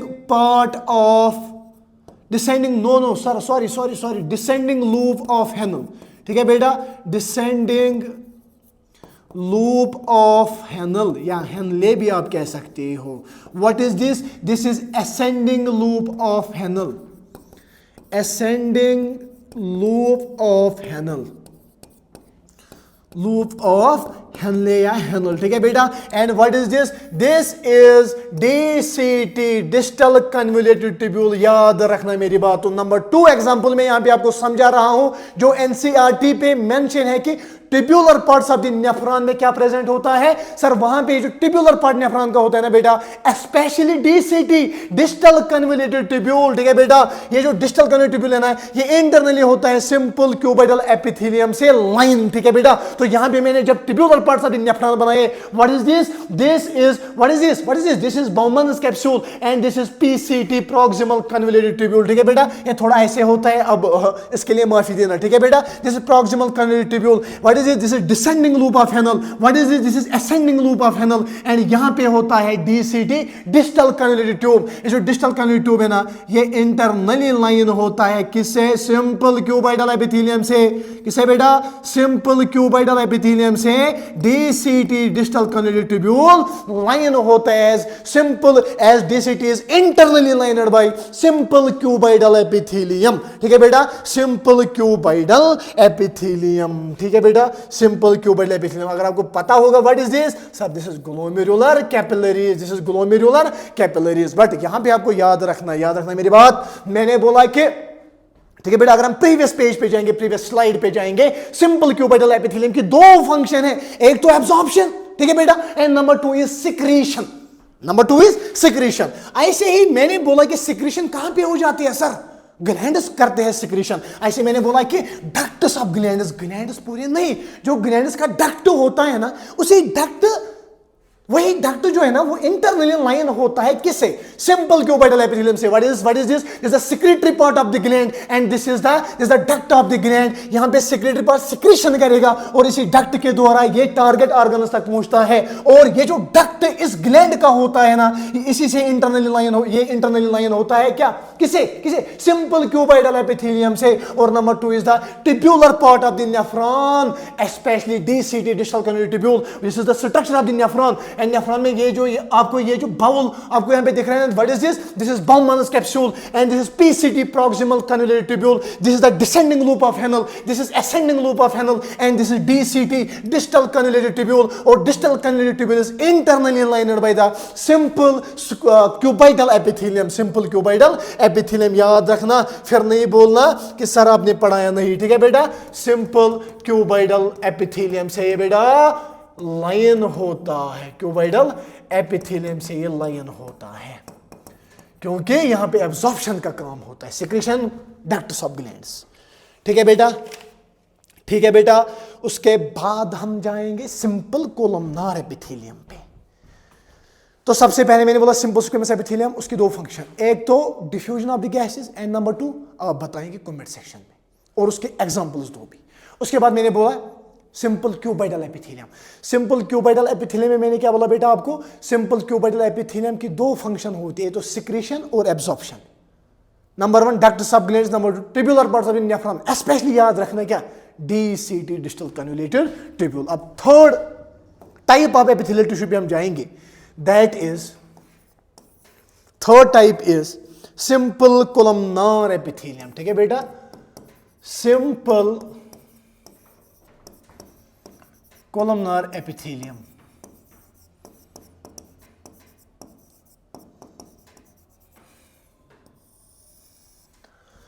तो बेटा अगर हम simple columnar epithelium की बात करेंगे ना, it is composed of single layer of cells. ये तो पता ही है, सिंपल का मतलब single layer of cells, composed of single layer of cells, composed of single layer of cells and simple layer of cells. Number 2 point आप लिखेंगे tall and cylindrical cells. tall and cylindrical cells होते हैं। ठीक है बेटा, देखिए diagram पहले बनाएंगे इसकी।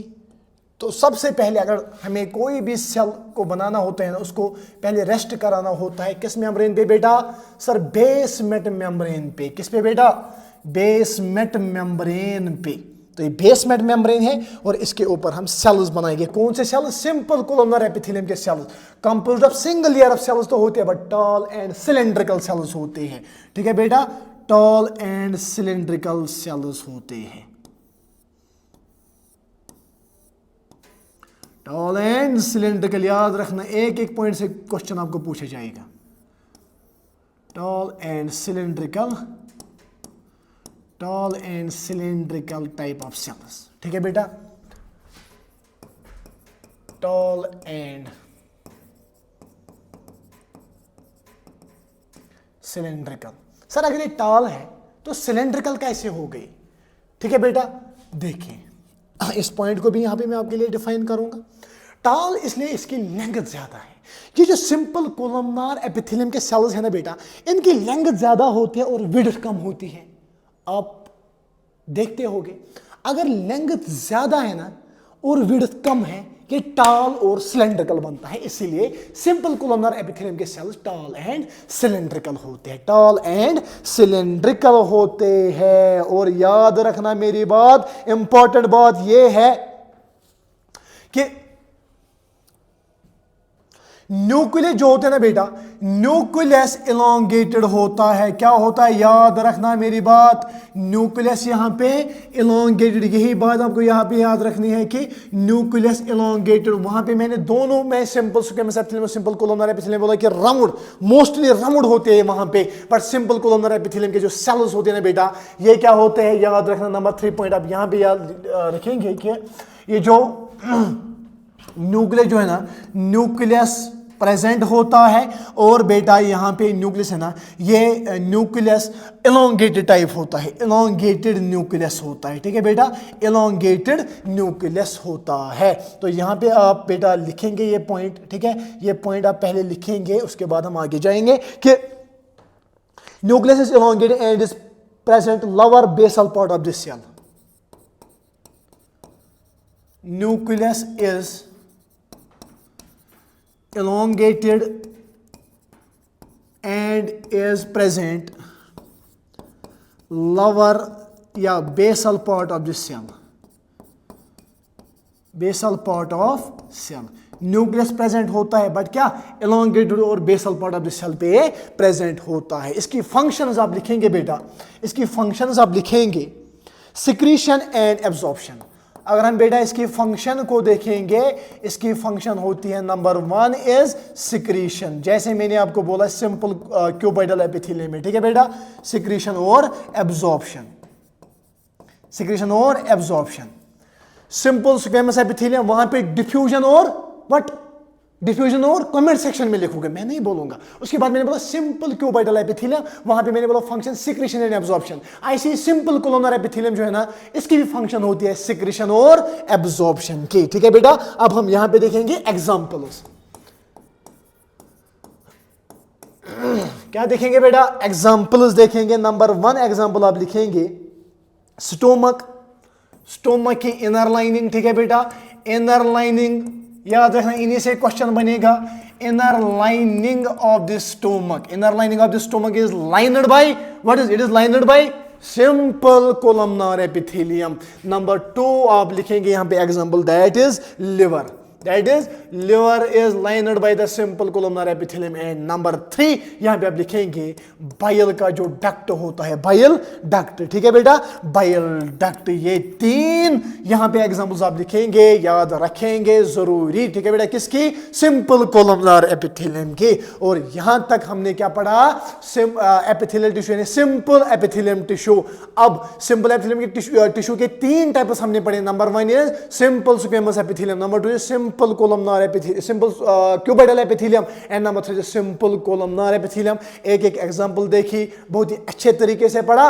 अब हम देखेंगे मॉडिफिकेशन किस किस की, सिंपल स्क्वेमस की नहीं, फिर किसकी, सिंपल क्यूबॉइडल और सिंपल क्यूबॉइडल और सिंपल कोलमनार की, ठीक है बेटा। अब हम पढ़ेंगे modification of simple cuboidal and simple columnar epithelium.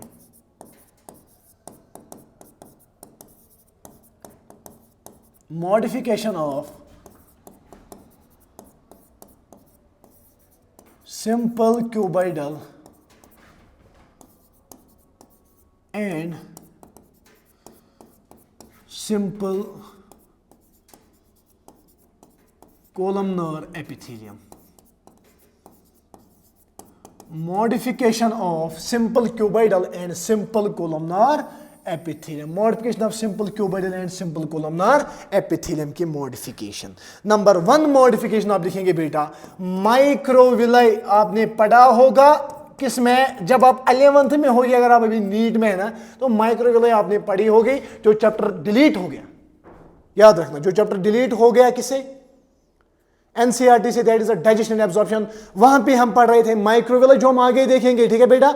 Microvilli, वो माइक्रोविलाई मॉडिफिकेशन होती है simple cuboidal and simple columnar epithelium, simple cuboidal and simple columnar epithelium. तो सबसे पहला पॉइंट आप लिखेंगे form by plasma membrane, it is the extension, ठीक है बेटा, या फॉर्म बाय प्लाज्मा मेम्ब्रेन, ठीक है बेटा, is the infoldings of cell membrane, infoldings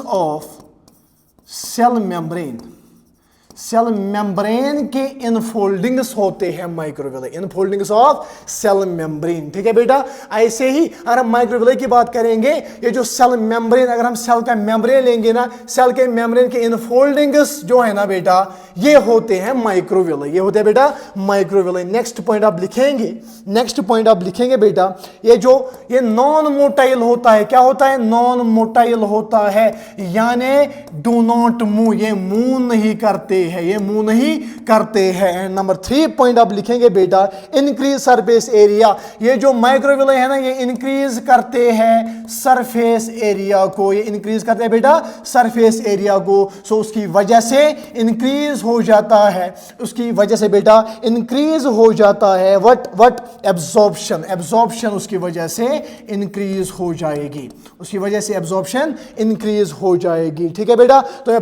microvilli की बात करो, microvilli is the what, microvilli is the modification of the simple cuboidal and simple columnar epithelium. ये जो माइक्रोविलाई होते हैं ना, ये जो सेल मेम्ब्रेन, सेल का मेम्ब्रेन होता है ना बेटा, ये सेल मेम्ब्रेन की इनफोल्डिंग्स होती है, इसकी मॉडिफिकेशन होती है। और बेटा ये जो माइक्रोविलाई है ना, microvilli is the non motile. ठीक है बेटा, यानी ये मूव नहीं करते हैं। और इस माइक्रोविलाई से क्या होता है, इसकी वजह से इंक्रीज होता है सरफेस एरिया। जब सरफेस एरिया इंक्रीज होता है ना बेटा, मैं आगे बोलूंगा कहां कहां पे होता है। ठीक है बेटा, जब सरफेस एरिया इंक्रीज होता है उसकी वजह से एब्जॉर्प्शन भी इंक्रीज हो जाती है। ठीक है बेटा, the epithelium which have microvilli, the epithelium which have microvilli, the epithelium which have microvilli called brush border epithelium, called brush border epithelium, called brush border epithelium। वो एपिथेलियम बेटा जिसमें क्या, जिसमें माइक्रोविलाई होगा ना, उसको हम, यानी वो एपिथेलियम, जिस एपिथेलियम में आपको माइक्रोविलाई दिखेगा ना, उसको हम ब्रश बॉर्डर एपिथेलियम कहते हैं। क्या कहते हैं बेटा, ब्रश बॉर्डर एपिथेलियम कहते हैं। The epithelium which have microvilli, वो एपिथेलियम जिसको माइक्रोविलाई होता है उसको हम ब्रश बॉर्डर एपिथेलियम कहते हैं। क्या कहते हैं बेटा, ब्रश बॉर्डर एपिथेलियम कहते हैं, ब्रश बॉर्डर एपिथेलियम कहते हैं। ठीक है बेटा, ब्रश बॉर्डर एपिथेलियम कहते हैं। What is this, this the infoldings of the cell membrane and इसको हम माइक्रोविलाई कहते हैं। क्या कहते हैं बेटा, माइक्रोविलाई कहते हैं। ऐसी नंबर 2 मॉडिफिकेशन अगर हम देखेंगे, एग्जांपल हम आगे देखेंगे। ठीक है, अगर हम नंबर 2 मॉडिफिकेशन देखेंगे, that is cilia. Number 2 is cilia. Cilia is the second modification of the simple columnar and simple cuboidal epithelium. ठीक है बेटा, ये जो सीलिया होते हैं ना बेटा, सीलिया भी, ये भी इनफोल्डिंग होती है, किसकी, सेल मेम्ब्रेन के इनफोल्डिंग्स होते हैं बेटा।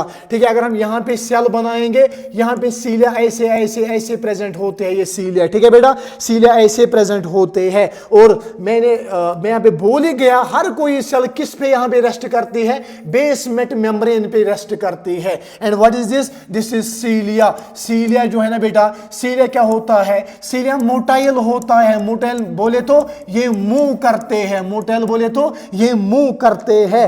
और it is the coordination movement of the cilia help us in movement of particles. याद रखना, ये पॉइंट इंपॉर्टेंट है। The coordination movement of cilia, movement of cilia help us in, the coordination movement of cilia help us in movement of particles, movement of particles. The coordination movement of cilia help us in movement of particles from one point to the another, from one point to another, from one point to another। ठीक है बेटा, अगर हम बात करेंगे सीलिया की, ये जो सेल होती है ना बेटा, सेल किसकी, simple squamous epithelium, simple columnar epithelium. ठीक है बेटा, simple not squamous, simple columnar and simple cuboidal epithelium की बेटा यहां पे इसकी ये मॉडिफिकेशन करती है और ये सीलिया बनाते हैं। सीलिया क्या होती है, ये इनफोल्डिंग से एक्सटेंशन या मॉडिफिकेशन होती है सेल मेम्ब्रेन की। और ये जो सीलिया है ना बेटा, ये मोटाइल होते हैं, मोटाइल बोलते हैं मूव करती है। इसकी वजह से क्या होता है, पार्टिकल्स की मूवमेंट होती है एक पॉइंट से दूसरी पॉइंट तक। ठीक है बेटा, cilia helps in the movement of the particles from one point to the another point. Number 1 मैंने मॉडिफिकेशन बोली बेटा, that is the microvilli. Microvilli is the infolding of the cell membrane. ठीक है बेटा, और ये नॉन मोटाइल होते हैं, याद रखना माइक्रोविलाई इज नॉन मोटाइल। ठीक है बेटा, यानी ये मूव नहीं करते हैं, ये इंक्रीज करते हैं सरफेस एरिया, उसकी वजह से इंक्रीज होता है एब्जॉर्प्शन। एंड वो एपिथेलियम, जिस एपिथेलियम को माइक्रोविलाई है ना, उसको हम ब्रश बॉर्डर एपिथेलियम कहते हैं। उसके बाद मैंने बोला number 2 modification, that is cilia. सीलिया, ये बेसमेंट मेम्ब्रेन है, ये सेल है, सेल मेम्ब्रेन जो है ना, इस सेल का मेम्ब्रेन, सेल मेम्ब्रेन जो होता है ना बेटा, ये जो सेल मेम्ब्रेन है ना, ये मॉडिफाई होता है और ये सीलिया बनाता है। सीलिया मोटाइल होता है जो मूव करता है, और कोऑर्डिनेशन मूवमेंट ऑफ द सीलिया जो होता है, it helps in the movement of the particles from one point to the another point, one point to the another point. ठीक है बेटा, ठीक है बेटा। अब हम एग्जांपल्स हम देखेंगे इन दोनों की। ठीक है बेटा, इन दोनों की एग्जांपल्स हम देखेंगे। Number 1 is simple brush border epithelium. कोई आप में बता सकता है सिंपल ब्रश बॉर्डर एपिथेलियम किसे कहते हैं? जिसमें माइक्रोविले हो। Simple brush border epithelium,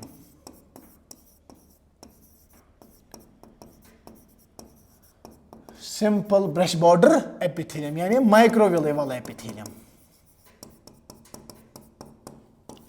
modification किस किस होती है? एक तो होती है सिंपल कोलमनार,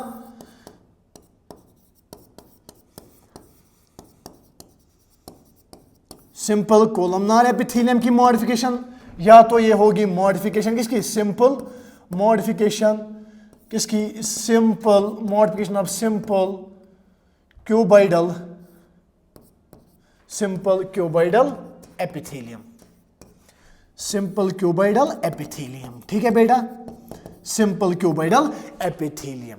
ये जो सिंपल ब्रश बॉर्डर एपिथेलियम माइक्रोविले यानी सिंपल कोलमनार एपिथेलियम की मॉडिफिकेशन कहां पे होती है? याद रखना, पीसीटी प्रॉक्सिमल कन्वोल्यूटेड ट्यूब्यूल में। सिंपल कोलमनार एपिथेलियम जो पीसीटी होता है ना बेटा, PCT is internally lined by what? Internally lined by the, ये इसमें माइक्रोविले प्रेजेंट होता है। कौन सा? सिंपल कोलमनार एपिथेलियम जब मॉडिफाई होता है, जब वो माइक्रोविले बनाता है ना बेटा, वो माइक्रोविले, वो वाला माइक्रोविले किसका? सिंपल कोलमनार एपिथेलियम का माइक्रोविले प्रेजेंट होता है पीसीटी में, प्रॉक्सिमल कन्वोल्यूटेड ट्यूब्यूल में, जिसकी वजह से एब्जॉर्प्शन ज्यादा से ज्यादा हो जाती है। और अगर हम सिंपल क्यूबाइडल एपिथेलियम की बात करेंगे, सिंपल क्यूबाइडल एपिथेलियम की मॉडिफिकेशन की बात करेंगे ना बेटा, यहां पे एग्जांपल आप लिखेंगे स्मॉल इंटेस्टाइन। ठीक है बेटा, स्मॉल इंटेस्टाइन इज इंटरनली, वहां पे माइक्रोविले ब्रश बॉर्डर एपिथेलियम यानी माइक्रोविले प्रेजेंट होता है। कौन सा वाला? जब मॉडिफिकेशन करता है सिंपल क्यूबाइडल एपिथेलियम, उसका माइक्रोविले प्रेजेंट होता है स्मॉल इंटेस्टाइन में, और उसकी वजह से इंक्रीज होती है एब्जॉर्प्शन। मैंने पहले बोला ये सरफेस एरिया इंक्रीज करता है, मींस ये इंक्रीज करेगा एब्जॉर्प्शन। एज वी नो, सबसे ज्यादा एब्जॉर्प्शन अगर हम अपनी बॉडी में देखेंगे वो कहां पे होता है? वो होता है बेटा हमारे स्मॉल इंटेस्टाइन में, क्योंकि स्मॉल इंटेस्टाइन से internally lined by brush border epithelium, क्योंकि वहां पे ब्रश बॉर्डर एपिथेलियम बोले तो माइक्रोविले प्रेजेंट होता है। कौन सा वाला? जब मॉडिफिकेशन करेगा simple cuboidal epithelium, simple cuboidal वाला, सिंपल क्यूबाइडल एपिथेलियम मॉडिफिकेशन वाला वहां पे माइक्रोविले होता है। ठीक है बेटा, और स्मॉल इंटेस्टाइन में प्रेजेंट होता है जो इंक्रीज करेगा सरफेस एरिया। जब सरफेस एरिया इंक्रीज हो गया तो इंक्रीज हो जाएगी एब्जॉर्प्शन, तो इंक्रीज हो जाएगी बेटा एब्जॉर्प्शन। और सिंपल कोलमनार एपिथेलियम की मॉडिफिकेशन जब वो माइक्रोविले बनेंगे वो किसमें प्रेजेंट होता है? पीसीटी में, प्रॉक्सिमल कन्वोल्यूटेड ट्यूब्यूल में। किसमें बेटा? प्रॉक्सिमल कन्वोल्यूटेड ट्यूब्यूल में। एक सेकंड बेटा, सॉरी फॉर दिस, इसमें थोड़ी बहुत मिस्टेक हो गई। यहां पे आप लिखना सिंपल क्यूबाइडल इस साइड से, ठीक है, इस साइड से लिखेंगे सिंपल क्यूबाइडल, और यहां पे आप लिखेंगे सिंपल कोलमनार। क्या लिखेंगे बेटा? Simple columnar, simple columnar. Simple cuboidal epithelium की मॉडिफिकेशन पीसीटी यानी माइक्रोविले में होता है। ठीक है बेटा, पीसीटी में होता है। Modification simple columnar epithelium small intestine में होता है। ठीक है बेटा, स्मॉल इंटेस्टाइन में होता है। अब हम नेक्स्ट एग्जांपल देखेंगे किसकी? नेक्स्ट एग्जांपल आप लिखेंगे simple chelated epithelium. Simple chelated epithelium बोले तो सर जिसमें सीलिया प्रेजेंट हो, simple ciliated epithelium.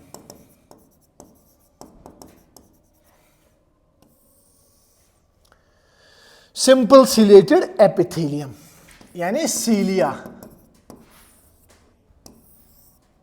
Simple cuboidal, simple cuboidal, ठीक है बेटा, and simple columnar.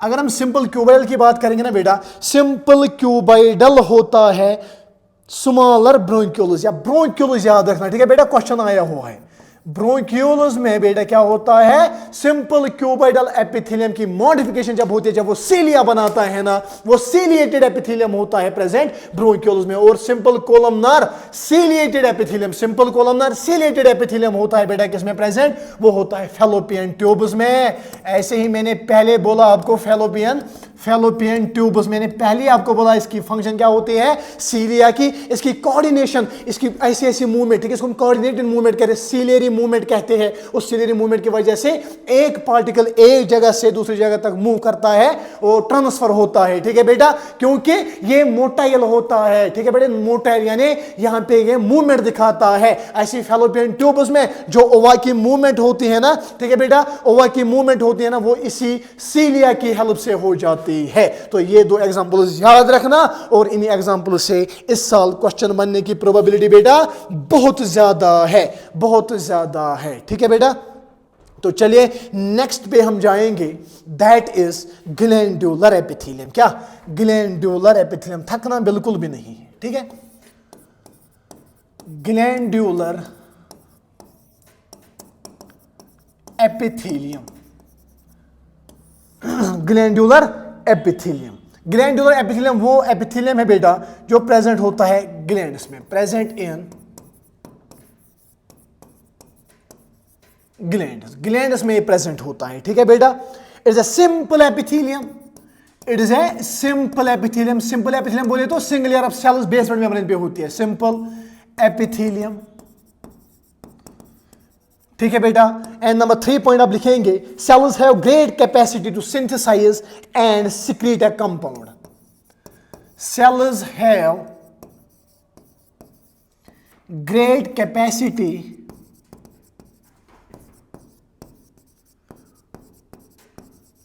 To synthesise and secrete a compound.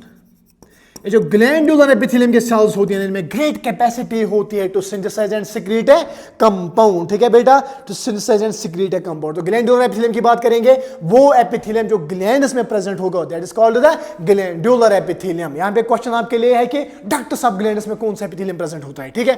It is simple epithelium, ठीक है, ये सिंपल एपिथेलियम होता है। सेल्स जो ग्लैंडुलर एपिथेलियम के सेल्स होते हैं ना, इनमें ग्रेट कैपेसिटी होती है to synthesise and secrete a compound, to synthesise and secrete a compound. ये जो ग्लैंड्स होते हैं ना बेटा, ग्लैंड्स दो टाइप्स के होते हैं, मोस्ट इंपॉर्टेंट यहां से क्वेश्चन बना है, एक तो unicellular glands and multicellular glands को हम ऊपर मूव करेंगे। ग्लैंड्स दो टाइप्स के होते हैं बेटा, ठीक है, एक तो unicellular glands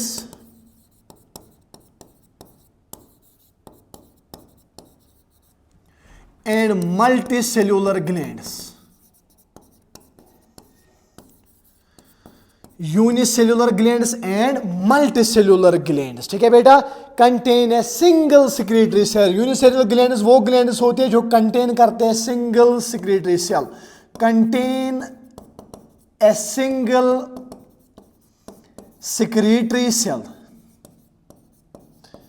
contain a single secretory cell, ठीक है बेटा। अगर हम मल्टीसेल्युलर ग्लैंड्स की बात करेंगे, many cells synthesise and secrete a compound, many sales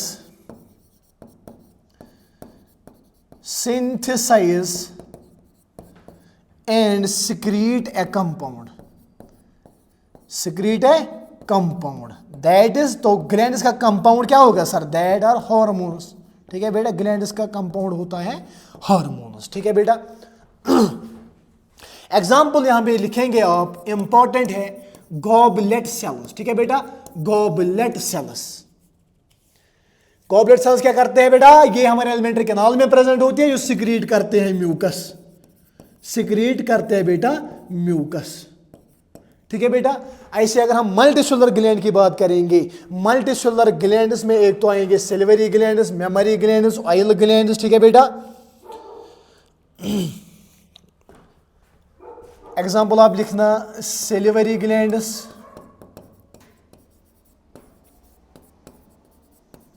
mammary glands,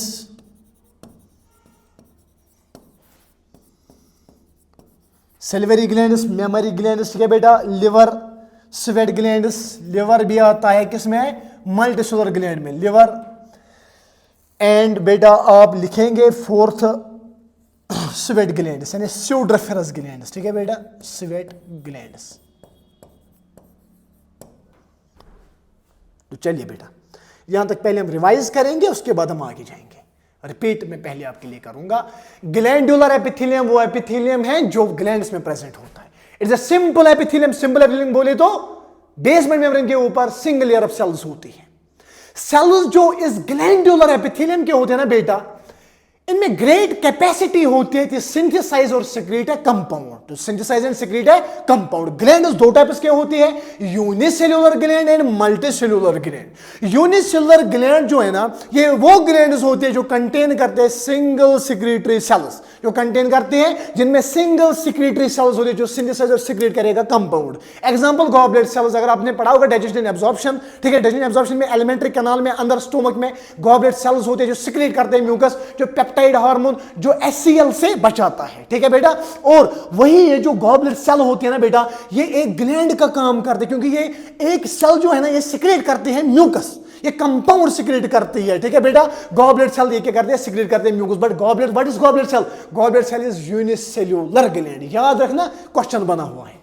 ऐसे ही मल्टीसेलुलर ग्लैंड की अगर हम बात करेंगे, many cells synthesise and secrete. Many cells होते हैं, मल्टीसेलुलर का मतलब ही है मेनी सेल्स होते हैं। ये मेनी सेल्स इसमें होते हैं ना बेटा, ये बहुत ज्यादा सेल्स होते हैं जो सिंथेसाइज और सिक्रीट करते हैं एक हार्मोन, एक कंपाउंड सिक्रीट करते हैं, ठीक है बेटा, दैट इज हार्मोन्स, ठीक है। ऐसी एग्जांपल आप लेंगे, salivary glands, mammary glands, liver, स्यूडोफिलस ग्लैंड्स, सेबेशियस ग्लैंड्स, ठीक है बेटा। ये सभी मल्टीसेलुलर ग्लैंड्स में होते हैं। बट इंपॉर्टेंट याद रखना यहां पे, इंपॉर्टेंट यहां पे बेटा याद रखना, that is goblet cell is unicellular gland. एक ही सेल एक्ट करती है एज ए ग्लैंड, एक ही सेल एक्ट करती है एज ग्लैंड, ठीक है बेटा।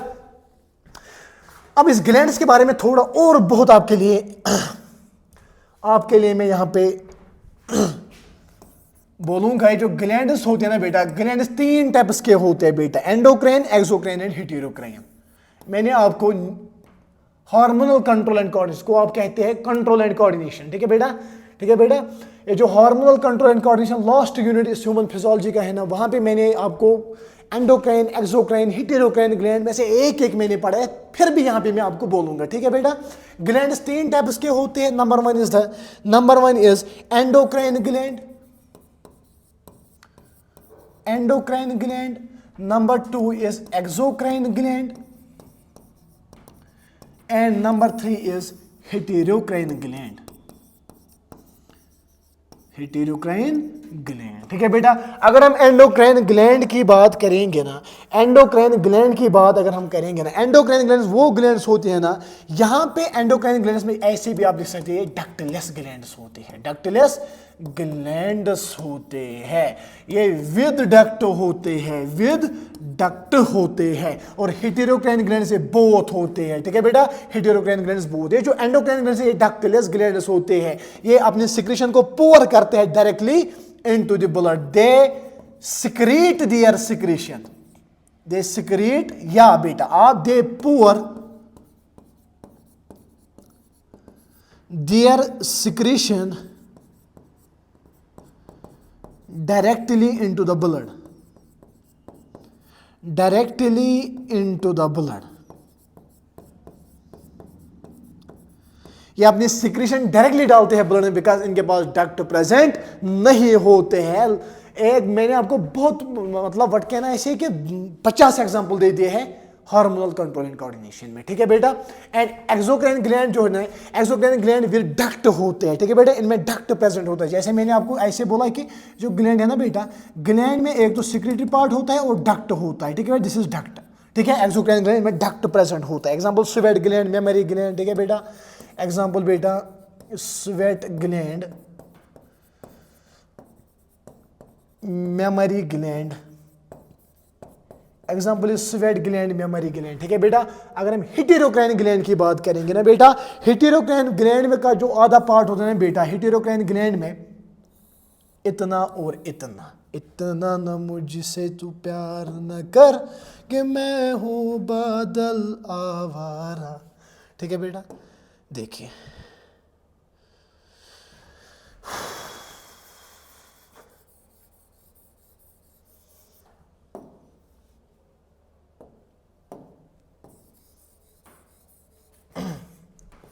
यहाँ पे बेटा एक्सोक्राइन पार्ट भी होता है, यहाँ पे बेटा एंडोक्राइन पार्ट भी होता है। एग्जाम्पल आप लेंगे यहाँ पे पैनक्रियाज, ठीक है बेटा, पैनक्रियाज के एग्जांपल लेंगे तो ग्लैंड्स तीन टाइप्स के होते हैं, एंडोक्राइन, एक्सोक्राइन, हेटेरोक्राइन। एंडोक्राइन ग्लैंड्स वो ग्लैंड्स जहां पे डक्ट प्रेजेंट नहीं होता है, ये अपनी सिक्रेशन डायरेक्टली डालते हैं ब्लड में, like the pituitary gland etcetera, ठीक है। अगर हम एक्सोक्राइन ग्लैंड की बात करेंगे, ये वो ग्लैंड्स जहां पे डक्ट प्रेजेंट होते हैं और इन डक्ट के द्वारा ये अपनी सिक्रेशन को डालते हैं। Example sweat gland, memory gland. और हेटेरोक्राइन ग्लैंड वो ग्लैंड होता है जहां पे एंडोक्राइन भी आपको मिलेगा, एंडोक्राइन पार्ट भी आपको मिलेगा, एक्सोक्राइन पार्ट भी आपको मिलेगा, ठीक है बेटा।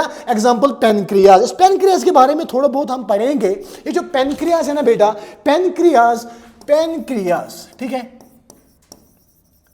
पैनक्रियाज में आपको 1% आपको बेटा मिलेगा, that is islets of Langerhans. क्या बेटा? Islets of Langerhans. याद अगर आपको होगा, मैंने पढ़ाया हुआ है किसमें? हार्मोनल कंट्रोल एंड कोऑर्डिनेशन में, आइलेट्स ऑफ लैंगरहैंस, ठीक है बेटा। आइलेट्स ऑफ लैंगरहैंस में नो डक्ट बोले तो ये एंडोक्राइन पार्ट होता है। एंड एक्सोक्राइन पार्ट जो है ना बेटा, एक्सोक्राइन पार्ट 99% होता है और एंडोक्राइन पार्ट 1% होता है। एक्सोक्राइन पार्ट 99% होता है और एंडोक्राइन पार्ट बेटा 1% होता है। और जो एंडोक्राइन पार्ट है ना, एंडोक्राइन पार्ट क्या करता है बेटा? ये हार्मोन सिक्रीट करता है, ये हार्मोन सिंथेसाइज करता है बेटा, हार्मोन सिंथेसाइज करता है। कौन कौन बेटा? Number 1 that is the insulin, ठीक है बेटा, insulin. And number 2 is glucagon, ठीक है बेटा, ग्लूकेगॉन, ठीक है बेटा। और हम एक्सोक्राइन की बात करेंगे ना, एक्सोक्राइन जो है ना ये 99% होता है, ठीक है बेटा, विद डक्ट। और ये क्या करेगा? ये पैनक्रियाटिक एंजाइम्स सिंथेसाइज करते हैं, पैनक्रियाटिक एंजाइम्स, और एक डक्ट बनाते हैं। उस डक्ट को हम बेटा कहते हैं डक्ट ऑफ विर्संग, ठीक है बेटा। और एक डक्ट बनाते हैं, उस डक्ट को हम कहते हैं डक्ट ऑफ विर्संग, डक्ट ऑफ विर्संग, ठीक है बेटा। थोड़ी बहुत प्रोनाउंसिएशन में प्रॉब्लम है मुझे, ठीक है बेटा, ये भी मैं आगे आगे कवर करूंगा, ठीक है बेटा। तो बात हो रही है यहां पे किसकी बेटा? बात हो रही है ग्लैंड्स की। किसकी बेटा? ग्लैंड्स की बात हो रही है। तो इसके पीछे भी हम जाएंगे और इसको नीचे मुंह करेंगे, हम किसकी बात कर रहे हैं? हाँ भाई, हम किसकी बात कर रहे हैं? ग्लैंडुलर एपिथेलियम की, ठीक है। It is present in glands, ठीक है बेटा। सिंपल एपिथेलियम होते हैं, सिंगल लेयर ऑफ सेल्स होती है। सेल्स की ग्रेट कैपेसिटी होती है टू सिंथेसाइज एंड सीक्रेट है कंपाउंड। ग्लैंड्स दो टाइप्स के होते हैं, unicellular glands and multicellular glands. Unicellular gland जो they contain a single secretory cell, example goblet cell, जो सिक्रेट करते हैं म्यूकस। ऐसे ही नंबर 2 मैंने बोला बेटा, दैट इज मल्टीसेलुलर ग्लैंड। अगर मल्टीसेलुलर ग्लैंड की बात करेंगे, मेनी सेल्स सिंथेसाइज और सिक्रेट करते हैं कंपाउंड लाइक हार्मोन।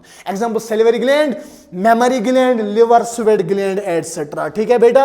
और नंबर 2 मैंने बोला कि ग्लैंड 3 टाइप्स के होते हैं, एक्सोक्राइन, एंडोक्राइन, हेटेरोक्राइन।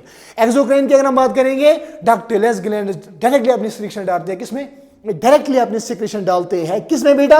ब्लड में। Example pituitary gland etcetera. Exocrine gland वो ग्लैंड जहां पे डक्ट प्रेजेंट होता है, example sweat gland, memory gland, salivary gland etcetera, ठीक है। सैलिवरी ग्लैंड ये जो सैलिवा है 3 ग्लैंड्स प्रेजेंट होते हैं, ठीक है। 3 पेयर्स ऑफ ग्लैंड्स प्रेजेंट होते हैं, 3 पेयर्स ऑफ सैलिवरी ग्लैंड्स होते हैं। पैराटाइट, सब मैक्सिलरी, सब मैंडिबल, सब लिंगुअल, ठीक है बेटा। ये 3 पेयर्स होते हैं। ये क्या करते हैं? सिंथेसाइज करते हैं सैलिवा। ये जो सैलिवा ये आपके ब्लड में डायरेक्टली जाते हैं? नहीं सर, ये हमारे बकल कैविटी में होते हैं। और वहां पे क्या होता है? ये जो बकल कैविटी है ना बेटा, बकल कैविटी में होता है डक्टिलस ग्लैंड्स, ठीक है। डक्टिलस यहाँ पे डक्ट होते हैं इनके, लाइक मेमोरी ग्लैंड्स में भी डक्ट होते हैं। एक डक्ट के द्वारा टारगेट ऑर्गन तक अपनी सिक्रेशन पहुंचाती है। हेटेरोक्राइन ग्लैंड वो ग्लैंड जहां पे एक्सोक्राइन पार्ट भी मिलेगा आपको, एंडोक्राइन पार्ट भी मिलेगा। Example pancreas.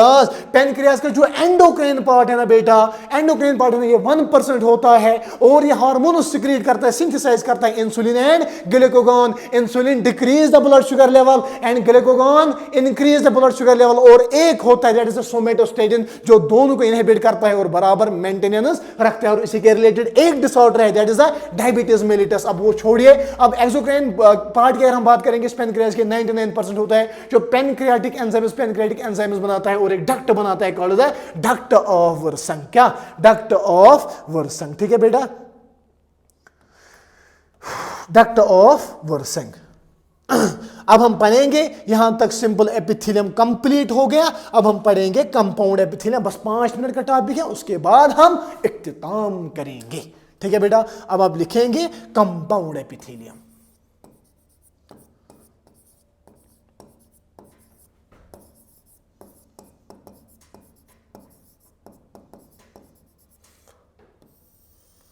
Compound epithelium. Compound epithelium consists more than one layer of cells. ठीक है, सिंपल खत्म हो गए, अब हम कंपाउंड पढ़ रहे हैं हम।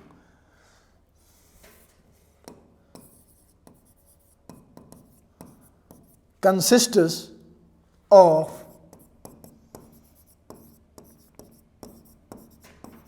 more than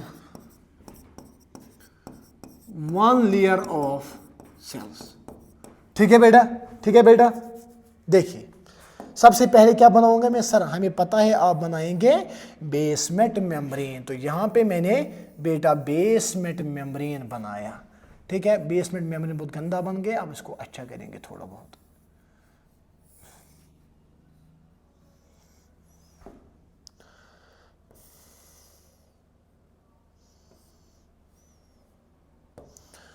उसके ऊपर हम more than one layer of cell बनाएंगे। Compound epithelium consists more than one layer of cells.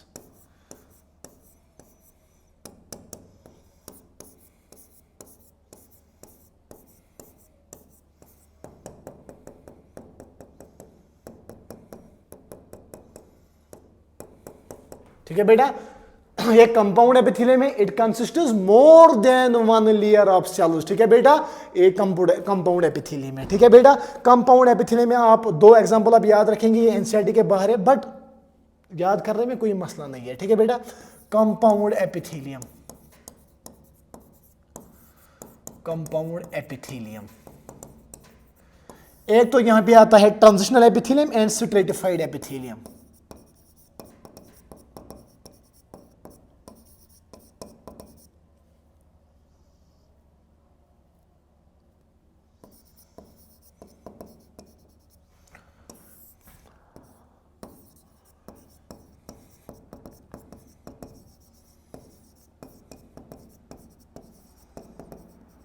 ये जो ट्रांजिशनल एपिथेलियम होता है ना बेटा, ये जो ट्रांजिशनल एपिथेलियम होता है ना, ये फ्लेक्सिबल होता है। क्या होता है बेटा?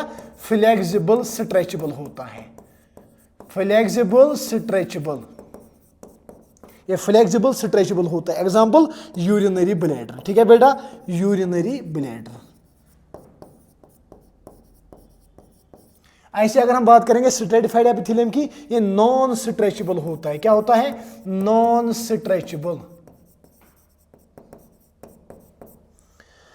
ठीक है बेटा, एग्जांपल स्किन, बकल कैविटी, फेरेंकस। ठीक है बेटा, एग्जांपल स्किन एटसेट्रा, बाकी आप खुद लिखेंगे। ठीक है बेटा, ठीक है बेटा।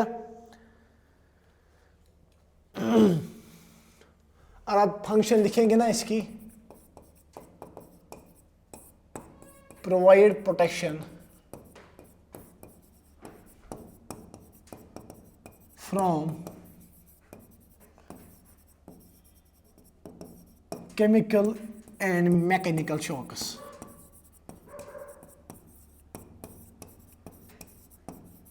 तो compound epithelium it consist of more than one layer of cells. ठीक है बेटा, कंपाउंड एपिथेलियम 2 टाइप्स के होते हैं। ठीक है बेटा, transitional epithelium and stratified epithelium. Transitional epithelium बेटा ये जो है ना, ये स्ट्रेचेबल होता है, उसी पे बेस है हमारे न्यूट्रिशन यानी यूरिनेशन की process. As urinary bladder is internally lined by, it is internally lined by transitional epithelium, जहां पे स्ट्रेच रिसेप्टर्स प्रेजेंट होते हैं जो सिग्नल भेजते हैं ऊपर, उसको हम छोड़ेंगे।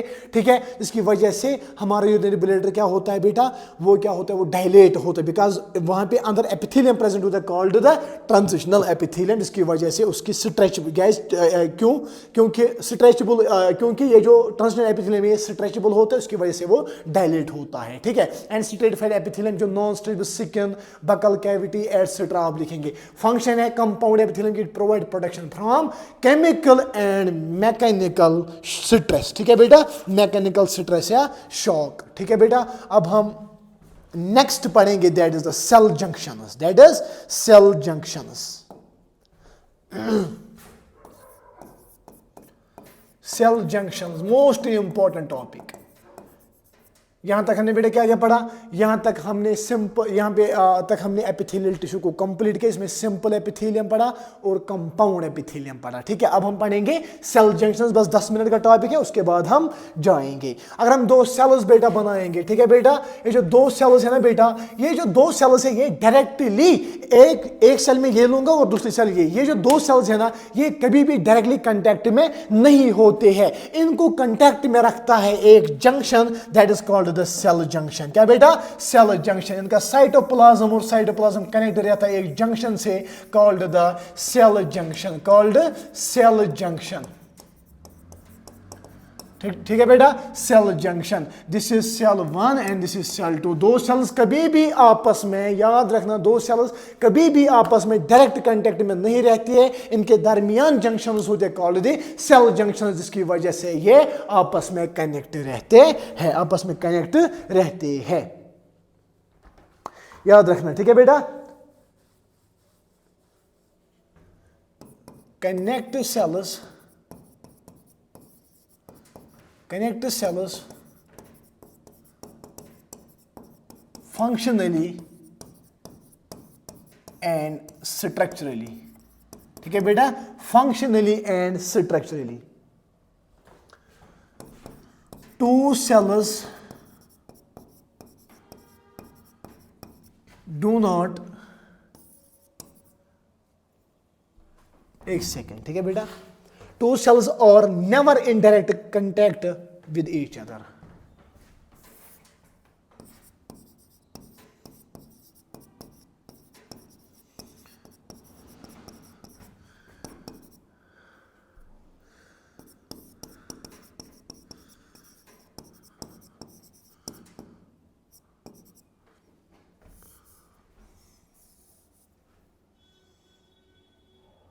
Two cells are never connect directly each other, connect directly each other।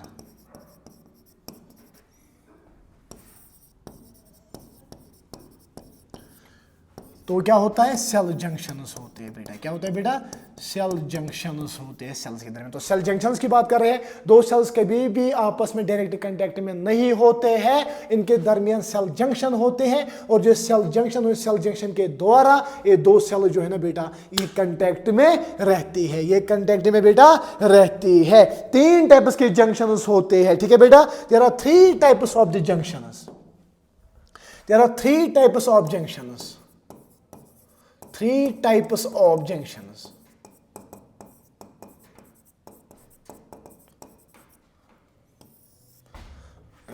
Number 1, number 2 and number 3। और हम पहले जंक्शन की बात करेंगे, पहले टाइप की जंक्शन की बात करेंगे। देखिए, that is tight junctions.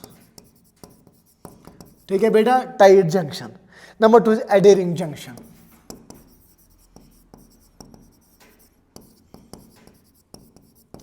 And number 3 is gap junction। There are three types of the junctions: tight junction, adhering junction and gap junction। अगर हम tight junction की बात करेंगे, इसको हम occluding junction भी कहते हैं। क्या कहते हैं बेटा, occluding junction, occluding junction। ऐसे अगर हम adhering junction की बात करेंगे ना बेटा, anchoring junction। ठीक है बेटा, एनकोरिंग या चोरिंग junction, anchoring junction. And number 3 gap junction को हम कम्युनिकेशन जंक्शन कहते हैं। क्या कहते हैं बेटा, कम्युनिकेशन जंक्शन कहते हैं, कम्युनिकेशन जंक्शन कहते हैं। तो चलिए, तीन टाइप्स के जंक्शंस होते हैं, tight junction, adhering junction, gap junction. अगर हम टाइट जंक्शन की बात करेंगे, tight junction is also called the occluding junction, adhering junction is also called the anchoring junction and gap junction is also called the communication junction, also called the communication junction। ठीक है बेटा, अगर हम बात करेंगे बेटा इस टाइट जंक्शन के दरमियान, ठीक है बेटा, टाइट जंक्शन के दो, अगर दो सेल्स देंगे cell 1 and cell 2, cell 1 and cell 2, ठीक है, सेल 1 एंड सेल 2। अगर यहाँ पे यहाँ पे इंटरसेलुलर मैट्रिक्स होता है बेटा, यहाँ पे जो टाइट जंक्शन होता है ना बेटा, ये जो टाइट जंक्शन होता है ना, ये टाइटली होता है, ये स्टॉप करता है क्या, ये स्टॉप करता है बेटा लीकेज को ये स्टॉप करता है, stop leaking across a tissue, याद रखना, stop leaking across a tissue, stop leaking across a tissue, across a tissue ये stop करता है लीकिंग, ठीक है, टिश्यू के अक्रॉस मैट्रिक्स होता है या और कुछ सिक्रीशंस होती है, ठीक है बेटा। ये जो सेल्स के दरमियान ये जो जंक्शन है टाइट जंक्शन, ये टाइटली होता है जो स्टॉप करता है लीकेज अक्रॉस ए टिश्यू, ठीक है बेटा, अक्रॉस ए टिश्यू। वैसे अगर हम बात करेंगे एनकोरिंग जंक्शन की, ठीक है बेटा, या एडेरिंग जंक्शन से आप कहते हैं, ठीक है बेटा, अगर हम एडेरिंग जंक्शन की बात करेंगे, दो सेल्स हम पहले बनाएंगे, यहां पे ये जो दो सेल्स के दरमियान जंक्शंस होते हैं, क्या होते हैं बेटा, एक सेकंड, दो सेल्स के दरमियान बेटा यहां पे जंक्शंस होते हैं, याद रखना।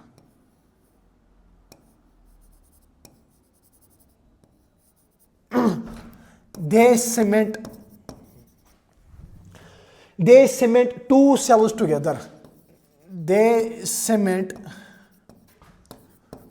two cells together. They cement two cells together. देखिए बेटा, अगर हम बात करेंगे एडेरिंग जैसे एनकोरिंग जंक्शन के, दो सेल्स के दरमियान ये ऐसे ये जंक्शंस होते हैं, जो दो सेल्स को कनेक्ट में रखते हैं, और ये सीमेंट, ये ऐसे एक कुंडा बनाते हैं जिसकी वजह से सेल्स आपस में कनेक्ट रहती है, याद रखना बेटा, ठीक है बेटा। इसको हम कहते हैं क्या, इसको हम एनकोरिंग जंक्शन कहते हैं। ऐसे अगर हम कम्युनिकेशन जंक्शन की बात करेंगे, कम्युनिकेशन जंक्शन में अगर हम देखिए ना बेटा, ये दो सेल्स है सेल 1 एंड सेल 2, ठीक है बेटा, ये दो सेल्स है सेल 1 एंड सेल 2, इनके दरमियान एक कम्युनिकेशन चैनल होती है, जिस चैनल के द्वारा क्या होता है बेटा, जिस चैनल के द्वारा आयन्स मॉलिक्यूल्स ट्रांसफर होते हैं। जो कम्युनिकेशन मतलब एक सेल दूसरे सेल्स की कानफूसी करता है, उसको ये आपस में ये रिश्ता बनाते हैं, ठीक है बेटा, इन्हें कम्युनिकेशन करते हैं। और यहां से क्वेश्चन बना है, याद रखना, ये इंपॉर्टेंट है, ये इंपॉर्टेंट, ठीक है बेटा। ये जो कम्युनिकेशन जंक्शन है ना, कम्युनिकेशन जंक्शन में ions and small molecules pass from one two another, ions and small molecules pass from one two another, one two another, ठीक है बेटा। ये तीन टाइप्स ऑफ जंक्शंस है। आई होप कि यहां तक आपने समझा होगा तीन टाइप्स के junctions. Ciliated epithelium and cardiac muscles है सेल जंक्शंस, याद रखना, इंपॉर्टेंट पॉइंट है। Ciliated epithelium and cardiac muscles have cell junctions. तो चलिए बेटा, पहले इसको हम रिपीट करेंगे, उसके बाद हम यहां पे लेक्चर को एंड करेंगे, ठीक है बेटा। सेल जंक्शंस, मैंने पहले ही बोला कि जो सेल्स है ना, ये कभी भी डायरेक्ट कांटेक्ट में नहीं रहती है, ये कभी भी डायरेक्ट कांटेक्ट में बेटा नहीं रहती, इनके दरमियान जंक्शंस होते हैं, उनको हम कहते हैं सेल जंक्शंस। ये जो सेल जंक्शंस, ये दो सेल्स को आपस में कनेक्ट रखती है, ठीक है बेटा, ठीक है बेटा। और जो कनेक्ट करते हैं स्ट्रक्चरली एंड फंक्शनली। उसके बाद मैंने बोला कि, ठीक है बेटा, उसके बाद मैंने बोला there are three types of the junctions, tight junction, adhering junction and gap junction. Tight junction को हम ऑक्लूडिंग जंक्शन कहते हैं, एडेरिंग जंक्शन को हम एनकोरिंग जंक्शन कहते हैं, गैप जंक्शन को हम कम्युनिकेशन जंक्शन कहते हैं। ये जो टाइट जंक्शन होता है ना, दो सेल्स के दरमियान जंक्शन, ये टाइट जंक्शन होता है, ये स्टॉप करता है लीकेज अक्रॉस द टिश्यू, ठीक है बेटा। ऐसे ही एडेरिंग जंक्शन की अगर हम बात करें, या एनकोरिंग जंक्शन, ठीक है बेटा, ये दो जंक्शन ये क्या करते हैं, सिमेंट करते हैं ईच अदर, आपस में पकड़ के रखते हैं, ठीक है बेटा। ऐसे गैप जंक्शन को हम कम्युनिकेशन जंक्शन भी कहते हैं, और जो कम्युनिकेट करते हैं आयन्स एंड स्मॉल मॉलिक्यूल्स पास हो जाते हैं फ्रॉम वन टू अनदर, ठीक है बेटा। Ciliated epithelium and cardiac muscle, एक तो सीलिएटेड एपिथेलियम, सीलिएटेड मतलब सीलिया प्रेजेंट, ठीक है बेटा, और कार्डियक मसल्स में ये जंक्शंस मिलते हैं, ठीक है बेटा, ये जंक्शंस मिलते हैं। आई होप कि एपिथेलियल टिश्यू आपको क्रिस्टल क्लियर होगा। और हर कोई बुक चाहे आप डॉक्टर विपिन कुमार सर की एक हाईलाइटेड, या मैं कहूँगा कि एक अच्छी उसकी बुक जो उसने बनाई है, अगर वो आप उठाएंगे, ठीक है बेटा, वो आप उठाएंगे, या NCERT finger tips, doctor Ali, या जो भी आप पढ़ते हो, ठीक है बेटा, हर कोई क्वेश्चन आपका सॉल्व हो जाएगा। नीट के 10 साल 2016 तक 10 साल पीछे आप जाओ, आपका हर एक क्वेश्चन आपका सॉल्व हो जाएगा। और नीट 2024, या अगर आप नीट 2025 टारगेट कर रहे हैं ना, इससे बाहर मत पढ़िए, ठीक है बेटा, ज़्यादा पढ़ने की ज़रूरत नहीं है, इतना आपको पढ़ना है। ये जो मैंने एपिथेलियल टिश्यू आपको पढ़ाया ना, ठीक है बेटा, इससे बेहतर मुझे नहीं लगता है, इससे बेहतर कुछ है, सो दैट कि मुझे आपको बोलना था, ठीक है बेटा। तो चलिए, आई होप कि यहाँ तक आपने हर कोई चीज़ समझी होगी, ठीक है। ऑलमोस्ट अभी एक सेकेंड, ऑलमोस्ट ये 2 घंटे का लेक्चर बना है, ठीक है। 2 घंटे में मैंने एपिथेलियल टिश्यू आपको पढ़ाया, ठीक है। और कल हम नेक्स्ट लेक्चर में पढ़ेंगे कनेक्टिव टिश्यू, ठीक है बेटा। उसके बाद मस्कुलर कनेक्टिव टिश्यू में एक लेक्चर बराबर लगेगा 2 घंटे का, ठीक है। उसके बाद मस्कुलर और न्यूरल टिश्यू है ना बेटा, उसका एक लेक्चर, 3 लेक्चर उसमें हमारा टिश्यू का, एनिमल टिश्यू का पार्ट कंप्लीट हो जाएगा। और ऐसी तरीके से जैसे मैंने आज पढ़ा है ना एनर्जी के साथ, वैसे ही कल और परसों 2 दिनों में हम ये टिश्यू का पार्ट कंप्लीट करेंगे, और अच्छे तरीके से, जिस तरीके से एग्जामिनर क्वेश्चन पूछता है, ठीक है बेटा। अभी मैं दूसरा लेक्चर भी मैंने उसमें भी मेहनत करी थी मैंने, ठीक है बेटा, मटेरियल बनाया था। बट अभी मैं मुस्लिम हूँ, ठीक है, हम दिन में रोज़े रखते हैं, और उसके बाद इफ्तार के बाद ही मैं पानी पीता हूँ और पहले लेक्चर देता हूँ, उसके बाद खाना खाता हूँ, ठीक है बेटा। अदरवाइज़ हम दिन में 14 घंटे पहले फास्ट पे रहते हैं, उसके बाद पहले खाना खाना होता है, ठीक है। बट मैं ऐसे आता हूँ क्योंकि मुझ में जुनून है पढ़ाने का, वैसे ही आप में पढ़ने का जुनून होना चाहिए, ठीक है बेटा। आपको डॉक्टर बनने का जुनून होना चाहिए। और आई डोंट थिंक सो कि इसके बाहर भी मुझे कुछ आपको बोलना है एपिथेलियल टिश्यू में।